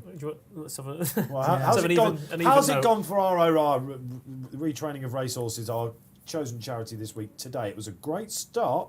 Have we tapered off? Or we tapered off a little. Like Lamato and Huckham was. I mean, Huckham was the free bet, which I suppose isn't necessarily in the P&L. But the Portland was fine. But obviously we backed another 2 or 3 in there. But hasn't been a bad day. But probably started off well and perhaps just levelling off a tad. Well, let's finish on a real high, which is what you're hoping that we do with Gareth. There are a lot of you out there. Are you taking him on? Are you going against the best horse in the world? We're about to see him. We've had the world's oldest racecourse with us today at Chester. We've had the world's oldest classic. We've now got the world's best horse for you. I told you it was going to be a serious weekend. We've got Sunday to come as well, don't forget. We will be back in the studio tomorrow. Neil Hubbard will be joining us. Bruce Millington coming along for the first time this week as well. Loads to look at. We've got sizzling Group 1s all over the place. A couple from Chelmsford as well for you all-weather fans. And a couple of socials have come in as well, just as I was going to play up on Gareth. 1414 Yorks. It is possible that Joseph could be as good. Is it possible that Joseph could be as good as his father? Great question. Ross Brierley. Absolutely. Because, I mean, in theory, he's going to have learnt everything that his dad learnt and then built on that as well. So. There's a reply. The guys in the gallery, they know what they're doing. Kerry Skates is having a blinder of a day. Joseph will be better than his dad. Look at what he's done in a few years. Ledger, Melbourne Cup, just to mention 2. Go on then, Ross. Cut you off there a little bit, but what a family. Well, yeah, absolutely. But like freaky, I said, isn't it? In theory, he should, learn from his dad and build on it. So he's got everything in his favour. Also the advantage of riding some of those top class horses in those races as well. He's not only he's not only training them. He can say, "Here's what I did. Go and do that as well, please." Last question we had yesterday, I think, from the floor was has anyone ridden and trained an all-weather a St Ledger winner? Crikey, says Neil Hubbard. Probably has been one. 1800. Definitely has been one over the years, haven't they? These great riders have gone to be trainers. But who would have had a chance? Richards, I don't know. Maybe difficult city to jumpers, of course, wasn't it? So we could. I don't know. Anyway, we don't know, but that's another story.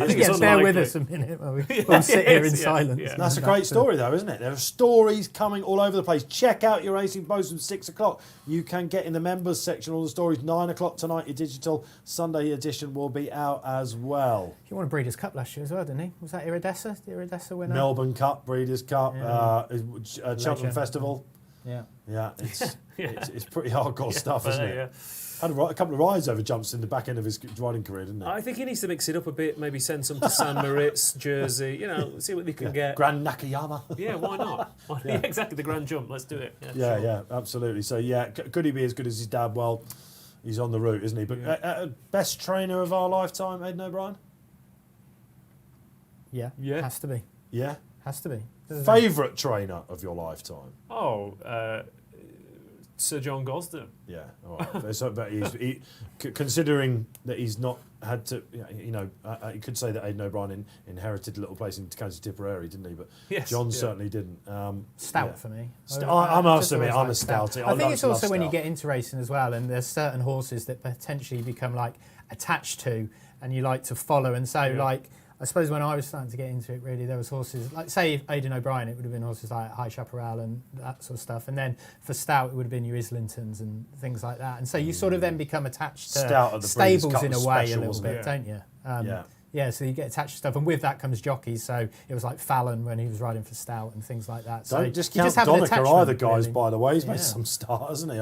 Okay, inherited Fancy Blue, but he was doing the pre-training on that last year and everything. And he's. I mean, it does help to have those things passed down. I don't know what. I was the eldest, I didn't get. I don't know, what did you get passed down from your dad? It wasn't a training empire, that's for sure. No, definitely not. What was it? What was it? A comedic sense of humour? No, absolutely not. Oh, right. Absolutely not. I'm picturing a dour Yorkshireman now. I would say dour, but yeah, the sense of humour is not one of his strong points. That definitely comes from my mum's side. Perhaps that's where you got it from, the yin and the yang, isn't it? I think my mum's definitely my mum's side, the sense of humour. All right, fair enough. Neil Hubbard, did you inherit anything from your father? You were going to go to, we were talking about this off air, 2020 has been a year of lack of travel, hasn't it? And you were going to go to the Arlington Million, weren't you? Yeah, we were due to go to Chicago to the Arlington Million and the Arc. So that was all sort of. Is that on hold now? Have you deferred it? Have you taken a voucher? Deferred. Yeah, we were. Did you get a refund? We've deferred for a year, but we were all booked up to go to Chicago for the Arlington Million. Yeah. So that's been deferred for another year. But no, we would have been we went to the Belmont Stakes a couple of years ago, me and my dad. So. Yeah, it's good. Yeah. I must just say, but if my dad ever does what, because my mum will probably watch these highlights or something and go, "Hey," so he's got a heart. You've done him down a bit. He's got a heart. He doesn't have a sense of humour, but he's a lovely man with a heart. And I didn't mean he was dour. He's not dour. No. My father was a military man, so the apple has fallen far from the tree. Literally keeps on rolling. Okay, so look, they're ambling down behind the boxes for the big one. It is indeed the Irish Champion Stakes. Delighted to be saying that here on RP Live. Let's have a look at another social coming up on the screen. Nick Palfrey. Nick has been along with us all afternoon. Is it possible that nice form boost from Persian King last week, Sostas, to sweep past late and fast, could be as good as his father? Oh, right, could be as good as his father. Yeah, okay, so we're talking about the O'Briens, of course, if you're just tuning in. Is Joseph better than Aidan? Well, certainly isn't yet. There's no Istabrack in there. There's quite no a bit of weakness, CV. Quite a bit of weakness behind Gaiath now. He's out to 8 to 11. And plenty of support for both Magical and Sotsas. So 8 to 11, Gaiath. Wow, what's he doing down at the start then, Ross? Can you pick up anything from Gaiath? He's got warm. I can't see him. Maybe the paddock watchers, they are uber shrewd as well over there at Leopardstown. He's coming out late. The one thing that you would say about this is, I don't know, I was surprised that they were turning out so quickly. I know that he has shown that he can take his racing, but I don't know, I think he wins, but... Okay, so you're right, this is the slight thing that you might have to question is given that Magical won this race last year, she loves this track, and the O'Brien team always target this meeting, obviously. Is it possible that Gaiath is coming here because... why the hell not? I'm on a roll, and this was Magical's plan all along. That the run at York was, we'll see what we've got with Gaiath, see what we have to beat, and then we'll come here and properly have a go. Possibly, but why is Ryan Moore not riding her? This association with Japan that he seems to be obsessed with. Japan, doesn't he? He's always if riding. he's it's a wonderful country. If he's choosing. We've got some work coming up there, haven't we? Yeah. Well, for the Grand Jump. Now, I'd love to see him commentate on that. That's one for your portfolio, isn't it? Yeah, good luck with that. Yeah. I know. They are absolutely intimate with the track biases of Nakayama. Expect it coming up on YouTube in 2021 from Ross Brierley. Yeah, so Sostas, a lot of love for the forecast, if you like, or to maybe even upset the apple cart. Did you say 8 to 11, Neil? Is that what he is on the exchange? Yeah, he is about now, yeah. I'm seeing slightly shorter 11. Industry SPs at the moment. Yeah, 8 to 11. What price is he backable then for you then, Dave? He was backable at 6 to 4 on. Was he? Yeah. And I did back him at that. And if he goes back to it, I'm tempted to go in again, to be honest. Yeah, But, it's 8-11 now. but I look, generally thought it'd be about you 2 do songs. worry, don't you, when these horses go on these rolls? Surely they've looked at the entries as well. You know, the handicappers that are there. They've got some shrewd chaps, the Godolphin boys, that look at these entries like, well, we beat everything, don't we? Yeah. And of course, the prize money. Let's remind ourselves what it is for first. The best part of $500,000, which in 2020 is obviously monstrous. Like I said, the only thing for him is it's, you know, Newmarket, you can get rolling, Sandown, you can get loose on the lead as well. You know, York is a speed favouring track. I mean, What's made all in an Irish Champion Stakes? That's a good shout, isn't it? I did look at this. Golden Horn wasn't too far away. Okay, but didn't make all. Didn't make all. Does Gayeth have to lead? Oh yeah, I think yeah. Why would you do anything different? No, I'm not suggesting that they'll try and do anything Just saying different. if something else gets Yeah. in front. Yeah. Well, this is why I keep saying I wasn't sure about this race because I expected them to run 5. I just think that it all then Which is comes probably back a bit to foolish, William Buick then, doesn't it? Because if something does get ahead of him, then it's a case of Kate Blanco made all. Kate, I loved Kate. Made Blanco. all, set strong pace, ridden clear, stayed on. There you go. Won by 6 lengths. There you go, and it's so fair it's just to a say case that of Gayeth has getting got Buick pound to or two on ride. Kate Blanco. You basically ride the horse, not the race as such, do you? Yeah, in terms of getting absolutely. him into a Well, rhythm. Yeah, I mean, it's a Let's get the track. prices up then one final time. Is he on the drift? No, Let's he's- have a look on the screen. They're He's going back in, into actually. 4 to 6. So He's in they, at 4 to 6. Yeah, yeah. there he is. Okay, a final amount. He's got, I think, 8. I mean, he was a bit late out. He might have just been getting a little bit excited in the paddock or something. So it's probably just. He's getting market used to this fluctuations. game, isn't he, old Yeah. Gayeth? All right, and Ross Brierley to call on the final race here on RP Live. Let's hope you enjoyed it. Let's hope you get the winner if you're Gayeth or taking him on. Ross Brierley, Irish Champion Stakes. Often racing then for the Irish Champion Stakes, and as we presumed, Gayeth goes straight to the lead as they go into this first bend. Gayeth is in front. On the inside is Japan Magical keeping tabs. She's lying up closer. Absolutely, the two of the O'Brien runners are very much on the heels of this front runner. Sotsas in behind, then Armory, and held up last of all is Leo De Fiore. They're all coming off the rail as well, guys, aren't they? It's fascinating. Yeah, this is the thing for Sotsas, who, Neil, obviously that one box might not be so bad because he's got a bit of room to manoeuvre. Yeah, he can go left or right, I suppose, when he has to make his run. It's interesting that Guy, obviously on the front end as we'd expect, but he didn't have to fight very hard to get there, did he? He just sort of came out the stalls and just naturally assumed that front running The interesting thing for me, guys, what I love about Gayeth is he goes clear and then he fills it up, and that's when the others have to go out their comfort zones.